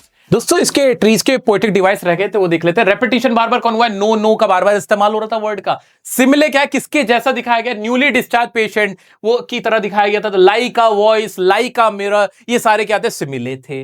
Personification, निर्जीव चीजों को जिनमें जान नहीं है, जो नॉन लिविंग थिंग्स, उनको ऐसे दिखाना जैसे वो लिविंग थिंग्स हो, उनमें वो वाले भाव डाल देना, जैसे नो सन बरी in its shadow, small TIG stiff with expression, जबकि ये सब लोग ऐसा काम नहीं करते हैं, ठीक है। The trees are stumbling, trees खुद थोड़ी स्टम्बल कर रहे होते हैं, ट्रीज ऐसा ऐसा करके थोड़ी चल रहा होता है, लेकिन नॉन लिविंग थिंग्स जो है उनको भी ऐसे दिखाना, निर्जीव चीजों को भी, जैसे कि वो इंसान की तरह बिहेव कर रही हूं। सो ये इसके अंदर पोएटिक डिवाइस थे। आइए बढ़ते हैं अब हमारे नेक्स्ट पोएम की तरफ। दोस्तों, नेक्स्ट पोएम बहुत बड़ी है यार, इतनी बड़ी है कि मैं तो सोच के ही हैरान रह जाता हूं, इतनी बड़ी पोएम कौन लिखता है। ये रही पोएम, मैं दिखा देता हूं, ये बस हाँ, ये पूरी पोएम है। अरे बड़ी आसान सी पोएम है, कार्ल सैंडबर्ग की। कार्ल सैंडबर्ग, नाम देख लो, कमेंट में लिख डालो, सारे राइटर्स का एक साथ नाम लिखना जरा, उनकी पोएम के नेम के साथ, याद हो जाएगा, यही याद करा दूंगा मैं तुम्हें, टेंशन मत लो, हमेशा के लिए याद रह जाएगा। लेस्ली नॉरिस कौन थे, याद आ रहा है कुछ, हाँ याद तो आ रहा है। रॉबर्ट फ्रॉस्ट कौन थे, अरे सब याद है तुम्हें, तो आ जाओ। तो भाई, फॉग लिखी कार्ल सैंडबर्ग ने। इन्होंने फॉग जो होती है ना, जो सर्दियों में हमारे दिल्ली में खासतौर से सर्दियों में पड़ता है, इंडिया में फॉग, वो जो फॉग जम जाता है, पड़ जाता है ना, धुंध, उसको कैट की तरह कंपेयर किया गया है। उसका मेटाफोरिकली किससे कंपैरिजन किया गया, कैट जैसे। जैसे क्या कह रही है, the fog comes on little cat feet, it sits looking over harbour, harbour बोलते हैं बंदरगाह को, and city, on silent haunches, बिल्कुल बिल्ली की तरह ऐसे ऐसे हॉन्च करके ना बैठ जाती है fog, and then moves on, और साइलेंटली चली जाती है। बस पोएम खत्म, पोएम खत्म। भाई, हम दिल्ली वाले तो फॉग को अगर हमें कंपेयर करना हुआ ना, हमारे पास फॉग नहीं है, हमारे पास पोल्यूशन है, AQI है। तुम्हारे पास क्या है, हाँ। अब हम क्या करते हैं, हम उसको कैट की तरह नहीं, हम तो उसे हाथी से कंपेयर करेंगे, हाथी से। अगर हमें कंपेयर करना हुआ फॉग को, तो मेरा बच्चा, हम एलिफेंट से कंपेयर करेंगे। क्यों एलिफेंट से क्यों करेंगे भाई, क्योंकि भाई वो जा ही नहीं रही, बैठी हुई है, AQI कम ही नहीं होता हमारे यहां, ठीक है। तो फॉग को क्यों कंपेयर किया गया है, क्योंकि फॉग और कैट दोनों एक जैसे होते हैं, चुपचाप आते हैं एकदम, कहते हैं ना बिल्ली की तरह, क्या चुपके चुपके सा रहा है, बिल्ली की तरह चुपचाप से आती है फॉग, और पूरे शहर पे छा जाती है, हर जगह हो जाती है, और फिर जैसे ही थोड़ा टाइम बीतता है एकदम चुपचाप से चली जाती है, पता ही नहीं चलता कब चली गई। तो पोएट जो है, जो राइटर, उसकी गहराई देखो, क्या बढ़िया कंपैरिजन किया गया है दोस्तों। तो इसमें बस यही है और कुछ भी नहीं है, और जल्दी से देख लेते हैं। Fog coming just like a cat, approaching city in a silent manner, it appears as it is sitting by folding legs and looking around। वो बिल्कुल अपनी फोल्डिंग लेग्स करके ऐसे पालती मार के ऐसे सब पे बैठी होती है, पूरे शहर पे बैठ जाती है, बिल्कुल कैट की तरह। और फिर डिपार्चर उसका बड़ा साइलेंट होता है, अनप्रिडिक्टेबल होता है, किसको पता ही नहीं चलता, कोई प्रिडिक्ट ही नहीं कर पाता। ये क्वेश्चन पूछा जाता है एग्जाम में, लाइक अ कैट, के किससे कंपेयर किया गया, कैट से कंपेयर किया गया। क्या सही कंपेयर किया गया, बिल्कुल सही किया गया, क्योंकि कैट भी क्या होती है, साइलेंटली आती है, साइलेंटली जाती है। अगर आपको कंपेयर करना पड़ जाता तो कौन से जानवर से कर सकते थे, कौन से नहीं कर सकते थे, इस तरह के क्वेश्चंस बन जाते हैं दोस्तों। बड़ी आसान सी पोएम थी, बड़ी इजी थी, इसमें कुछ ज्यादा नहीं था। आइए बढ़ते हैं हमारी नेक्स्ट पोएम की तरफ। दोस्तों, हमने बचपन से फिल्मों में गाने ये सुने, फूलों सा चेहरा तेरा, कलियों सी मुस्कान है, आंखें तेरी झील सी, गोरा रंग पे इतना ना गुमान कर, भोली सी सूरत आंखों में मस्ती, या फिर गोरी हो कलैया, गोरा, बड़ी आंखें, खूबसूरत मुस्कान, ये सारी बातें हुई थी, है ना। काले बाल तेरे, लंबे बाल तेरे, लंबी जुल्फे तेरी, हमने तो यही सब सुना है, बिल्कुल यही सुना है ना। वही बात विलियम बटलर यीट्स साहब कह रहे हैं। विलियम बटलर यीट्स साहब, एक बार कमेंट में इनका नाम लिख दो जल्दी से, विलियम बटलर यीट्स। हाँ, अपनी एक फीमेल फ्रेंड के लिए इन्होंने पोएम लिखी, और उससे कहा कि भाई याद रखना, क्या याद रखना, पहली लाइन ही क्या है, ध्यान से देखो, ये कॉन्वर्सेशन है किसकी, एक यंग मैन की और एक यंग वुमेन की। और वो कॉन्वर्सेशन क्या है, आइए वो देखते हैं। कि never shall a young man thrown into despair. भाई कभी भी ऐसा नहीं होगा कि कोई आदमी डिस्पेयर मतलब उदासी में चला जाएगा अगर तुम उसे रिजेक्ट कर दोगी। कब कब देखते हैं, by those great honey coloured ramparts. Ramparts का मतलब होता है दीवारें एट योर ईयर। ये जो तुम्हारे कानों के ऊपर ये जो दीवारों की तरह तुम्हारे पीले पीले, हनी कलर्ड का मतलब येलो कलर। हनी का कलर कैसा होता है, येलो होता है ना, तो ये उसके बारे में बात कर रहे हैं कि बालों का कलर, जो तुम्हारे पीले पीले बाल आ रहे हैं ना तुम्हारे कानों के ऊपर, हर कोई इससे प्यार करेगा। वो तुम्हारे रिजेक्शन से इसलिए डिस्पेयर में नहीं जाएगा, इसलिए सैड नहीं होगा क्योंकि उसे तुम्हारे दिल से प्यार था। नहीं, वो रिजेक्शन से इसलिए नाराज होगा, इसलिए उदास होगा, इसलिए सैडनेस में जाएगा क्योंकि उसे तुम्हारी इन पीली पीली ये जो जो जो ये गोल्डन कलर की, ये जो हनी कलर की तुम्हारे ये जो बाल है ना, उन्हें इन जुल्फों से प्यार था। Love you for your self alone and not your yellow hair. ऐसा नहीं है कि उसे तुम्हारे इनसे तुम्हारे दिल से प्यार है, नहीं नहीं नहीं, उसे तुम्हारी इन जुल्फों से प्यार है, यानी आउटर ब्यूटी। येलो हेयर कहीं ना कहीं किसको दिखा रहा है, आउटर ब्यूटी, जो तुम्हारी खूबसूरती है। हर लड़का इससे प्यार करेगा, इसकी वजह से तुमसे प्यार करेगा, और जब तुम रिजेक्ट करोगी ना तो इसकी वजह से, तुम्हारी ब्यूटी की वजह से प्यार में पड़ा था इसलिए उदास हो जाएगा, उसका दिल यूं टूटेगा। इसलिए नहीं कि तुम्हारा दिल से उसे प्यार था ना, ये ट्रू लव नहीं करता कोई। इस पे जो हमारी यंग वुमेन है वो क्या कह रही है, एनी ग्रेगरी, जिसका नाम अभी मान के चल सकते हैं, but I can get a hair dye. मैं एक हेयर डाई लगा लूंगी और मैं अपने येलो हेयर को कैसे कर लूंगी, ब्राउन, ब्लैक या फिर कैरेट जैसा कर लूंगी, इस कलर का कर लूंगी। दैट यंग मैन, अब जो ये आदमी होंगे जो मुझसे प्यार करेंगे इन डिस्पेयर, जो नाराज होंगे या फिर जो अगर मैं उनका दिल तोड़ूंगी, तब ये मे love me for my self alone. तब ये जो मेरे से प्यार कर रहे होंगे, मेरे दिल से प्यार कर रहे होंगे, मेरी जो मेरा नेचर है, मेरी क्वालिटीज है, मेरी इनर ब्यूटी जो है, मेरी क्या है, इनर ब्यूटी है, उससे प्यार कर रहे होंगे। ठीक है, समझ आई बात? हाँ जी। तो इसमें एक बार फिर से समझ, मेरा बड़ा प्यारा सा कॉन्सेप्ट है कि यहां पे जो पोइट है वो कह रहा है कि कोई भी तुम्हारे दिल से प्यार नहीं करेगा, इनर ब्यूटी से प्यार नहीं करेगा, हर कोई तुम्हारी आउटर ब्यूटी से प्यार करेगा। और वहीं पर फिर वो लड़की कह रही कोई बात नहीं, मैं अपने बालों का कलर ही बदल लूंगी, मैं अट्रैक्टिव नहीं दिखूंगी, कम अट्रैक्टिव हो जाऊंगी, so that young man will love me truly. वो मुझसे सच्चा प्यार करेंगे, मेरे शरीर से या मेरी चेहरे से प्यार नहीं करेंगे। वो ये बोल रही है। फिर आगे क्या बोल रहा है पोइट, पोइट कहता है but I heard an old religious man. भाई मैंने एक ओल्ड रिलीजियस मैन से सुना है। क्या सुना है ओल्ड रिलीजियस मैन से? Yesterday declared that he had found a text to prove, उसके पास एक ऐसी किताब है जो ये प्रूव करती है that only God my dear could love you for yourself only. वो जो ईश्वर है, खुदा है, भगवान है, गॉड है, सिर्फ वही तुमसे प्यार करता है, बाकी सब तुम्हारी खूबसूरती से प्यार करते हैं, तुम्हारे अपीयरेंस से प्यार करते हैं। किससे प्यार करते हैं? तुम्हारा अपीयरेंस कैसा है, तुम्हारी जो आउटर ब्यूटी होती है उससे प्यार करेंगे कि तुम कितने सुंदर हो। तुम्हारे दिल से, तुम्हारी इनर क्वालिटी से कोई भी प्यार नहीं करेगा, तुम्हारी इनर क्वालिटी से कोई भी प्यार नहीं करेगा। No one will love you for your inner qualities, everyone will love you for your beauty only. Beauty भी आ गई यहां पे, वैसे तो ब्यूटी आ गई, रियल सच्चाई दिखाया जाए तो ब्यूटी, पैसा, फेम, ये सब कुछ आ जाता है। ठीक है दोस्तों, तो ये प्यारी सी कहानी है। ये वाला जो स्टैंजा था, I heard an old religious man saying yesterday night, ये वाला मैंने एक कॉलेज में सुनाया था। अभी मैं कहीं विजिट करा था, वहां मैंने यंग लड़के लड़कियां थी, उनके सामने ये मैंने लाइन उनको सुनाई थी और इसका मीनिंग समझाया था।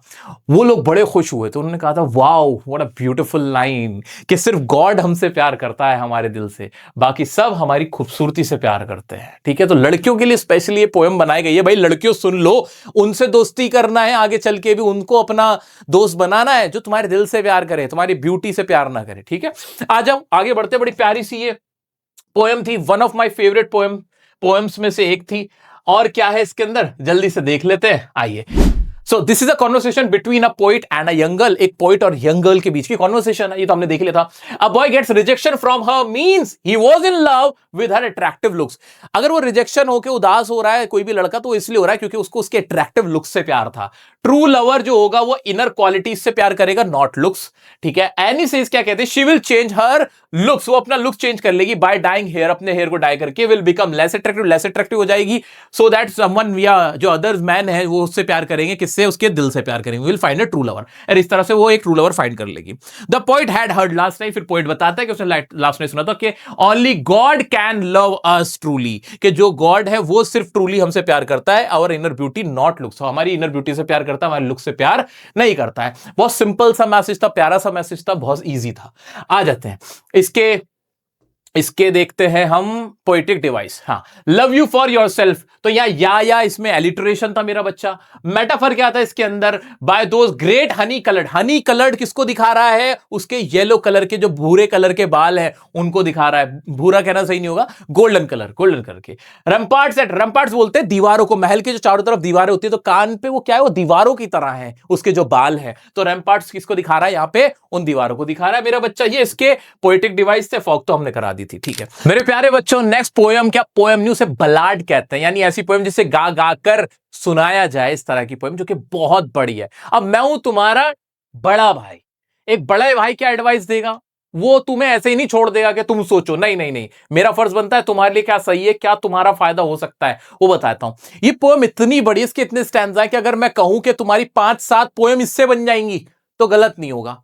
तो एक स्मार्ट स्टूडेंट को क्या करना चाहिए? क्या इस पोयम के एक एक स्टैंजा को अच्छे से पढ़ना, उसको उसकी एक्सप्लेनेशन समझना, उसमें टाइम वेस्ट करना चाहिए? या फिर मैं आपको बता देना चाहता हूं कि एग्जाम में चॉइस में क्वेश्चन आता है जिसमें ये पोयम भी होगी, अगर आता है इसमें से तो ये भी होगी, साथ में कोई और पोयम भी होगी। तो मैं तो क्या करूंगा, एज ए स्टूडेंट बता रहा हूं, मैं एज ए स्टूडेंट मैं क्या करूंगा, मैं इस पोयम को कहीं ना कहीं अवॉइड करूंगा। पढ़ के जरूर जाऊंगा, समझ के जरूर जाऊंगा, लेकिन अवॉइड करूंगा, क्योंकि इसके इतने सारे स्टैंजा हैं, क्या पता कौन सा एक टिपिकल सा क्वेश्चन आ जाए, अंदर से कहीं आ जाए, और मैं इसमें इतना टाइम अगर वेस्ट करने लग जाऊंगा तो मेरा क्या फायदा है? कुछ भी नहीं। तो मैं क्या करने जा रहा हूं, इस पोएम को आपको पढ़ा रहा हूं, बहुत अच्छे से समझा रहा हूं, लेकिन आपको क्या करना चाहिए? आपको क्या करना चाहिए कि अगर ऑप्शन में क्वेश्चन आता है तो इस वाली पोएम को स्किप करना। ये चालाकी है, लेकिन आपको आते होगा, आंसर इसका भी आता होगा क्योंकि मैं पढ़ा देता हूं। इसकी मैंने एक सेपरेट वीडियो भी बना रखी, ये रही वीडियो। टाइम लगे तो एक एक पैराग्राफ को, एक स्टैंजा को बहुत अच्छे से डीपली मैंने समझाया हुआ है, वो भी आप देख सकते हो। इसमें गा के सुनाया हुआ है मैंने पूरे बलाट को, देख लेना। क्या है ये poem? A little girl ब्लिंडा lived in a white house, she had pets. एक छोटी गर्ल है ब्लिंडा नाम की, उसके ना पेट्स हैं। कितने पेट्स हैं उसके भाई? एक ब्लैक किटन है जिसको इंक कह के बुलाते हैं, एक ग्रे माउस है जिसे ब्लिंक कह के बुलाते हैं, एक येलो डॉग है जिसे मस्टर्ड कह के बुलाते हैं, और एक कावर्डली ड्रैगन है, यानी उसको कावर्ड कहते हैं, सब डरपोक कहते हैं, जिसको कस्टर्ड कह के बुलाते हैं। ऑल ब्रेव एक्सेप्ट ड्रैगन, सारे ब्रेव कहते हैं अपने आप को बनते हैं, लेकिन ड्रैगन जो बड़ा कावर्ड है dragon. All make fun of him, सब उसका मजाक उड़ाते हैं। वन नाइट, एक दिन क्या होता है, पायरेट आ जाता है, लुटेरा आ जाता, pirate entered, all get frightened and started hiding except dragon. Everyone, जितने भी पेट्स हैं, दे स्टार्टेड गेटिंग फ्राइटेंड, हर कोई डरने लग जाता है। किसको छोड़ के? ड्रैगन को छोड़ के। ड्रैगन को डर नहीं लगता है। Dragon tackles him and eat him up. वो ड्रैगन क्या करता है? उस पायरेट पे हमला करता है, उसको खा जाता है। ब्लिंडा embraced others saying brave to themselves। ब्लिंडा क्या करती है? उसको गले से लगा लेती है, और बाकी लोग क्या करते हैं? बाकी बोलते हैं कि ठीक है, हाँ तुमने ऐसा काम किया, लेकिन हम भी कम नहीं थे, हम भी कर सकते थे। वो इस तरह से अपने आप को भी, अपनी भी तारीफ करने लगता है। They're saying brave to themselves, कि भाई हम ये कर सकते थे। ये पूरी इसकी बलाड की जो मीनिंग है, स्टैंजा वाइज मैंने तुम्हें समझा दिया है, यही इसके अंदर है, ठीक है। अब इसमें लिटरेशन क्या है? लाला लिव्ड लिटिल में है, ब्रेव बैरल बाबा आया हुआ है, हाँ ये तो तुम समझदार हो चुके हो, देख लोगे। रेपिटेशन जिस वर्ड का बार बार हुआ है, ब्लिंडा का हुआ है, टिकल का हुआ है, सडनली का हुआ है, ब्लिंडा का नहीं हुआ, इनफैक्ट टिकल का हुआ है, पिस्टल बार बार यूज हुआ है। तो ये सारी चीजें तुम आराम से देख सकते हो। मेटाफर कौन है? चिमनी फॉर अ नोज है, रिलियो ट्रुलियो ड्रैगल्स ऑन हिज टोज है। तो ये क्या है? मेटाफर्स है। सिमिले, माउथ लाइक, जिसमें भी लाइक और एज का इस्तेमाल है वो सारे सिमिले ही होते हैं। तो mouth like a fireplace, Belinda as brave as a barrel full of bears, Mustard was as brave as tiger. ये सब क्या है? ये सिमिले थे इसमें। और ओनोमेटोपिया क्या है? वीक, मोच, ओह, क्लैटर, क्लैक, आवाजों को क्या बोलते हैं? ओनोमेटोपिया बोलते हैं। साउंड जो होता है उसको ओनोमेटोपिया बोलता है। तो ये इसके अंदर ओनोमेटोपिया हो गया, ठीक है दोस्तों। इसके अंदर rhyme scheme A B B की राइम स्कीम है, इससे ज्यादा इसके अंदर कुछ भी नहीं है।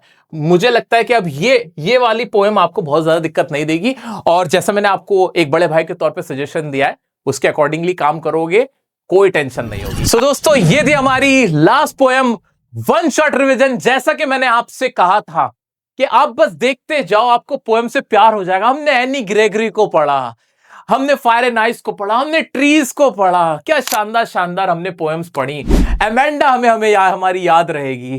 क्या मजा आया तुम्हें? कमेंट करके अपना प्यार जरूर देना। ये वीडियो मैं चाहता हूं आप सब तक फैलाओ, अपने टीचर्स, अपने स्टूडेंट्स, अपने व्हाट्सएप ग्रुप, हर जगह बताओ कि पोएम्स को भी देखो इतने प्यार से सीखा और पढ़ा जा सकता है। मन में बस एक विश्वास होना चाहिए, एक कोशिश होनी चाहिए। और मेरी कोशिश, आज खड़ा हूं यहां पे, एग्जाम है तुम्हारा फरवरी में, यहीं खड़ा रहूंगा, पूरे भारत के बच्चों को, चाहे 10th में हो या 12th में हो, 11th में हो, 9th में हो, कोई सी भी क्लास में हो, इंग्लिश में मैं तुम्हें मैक्सिमम मार्क्स दिलवाने जा रहा हूं।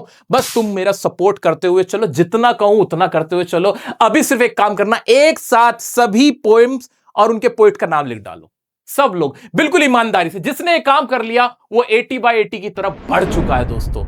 अब हमारी जो रिवीजन होगी, इस बीच में वीडियोस, रिकॉर्डेड वीडियोस आते रहेंगे। रिवीजन 15 जनवरी के आसपास से लाइव रिवीजन होगी, लाइव सेशन लूंगा तुम्हारे 3 से 4, ज्यादा नहीं, 3 से 4 लाइव सेशन, वो तुम्हें मस्ट है अटेंड करने। कसम खा लो ना अपने मम्मी पापा की कि हां, ये कहना मुझे मान नहीं है, चाहे आंधी तूफान आ जाए, मैं ये सेशन मिस नहीं करूंगा, नहीं करूंगी। और फिर देखना तुम्हारा रिजल्ट कितना शानदार जाएगा। वीडियो को लाइक नहीं किया, पसंद आई हो, मेरी कोशिश अच्छी लगी हो तो जरूर लाइक कर। कैसा लगा तुम्हें जरा कमेंट करके बताना जरूर। मिलता हूं नेक्स्ट वीडियो में नेक्स्ट टॉपिक के साथ, तब तक के लिए बने रहे अपने बड़े भाई के साथ। Love you all, bye bye.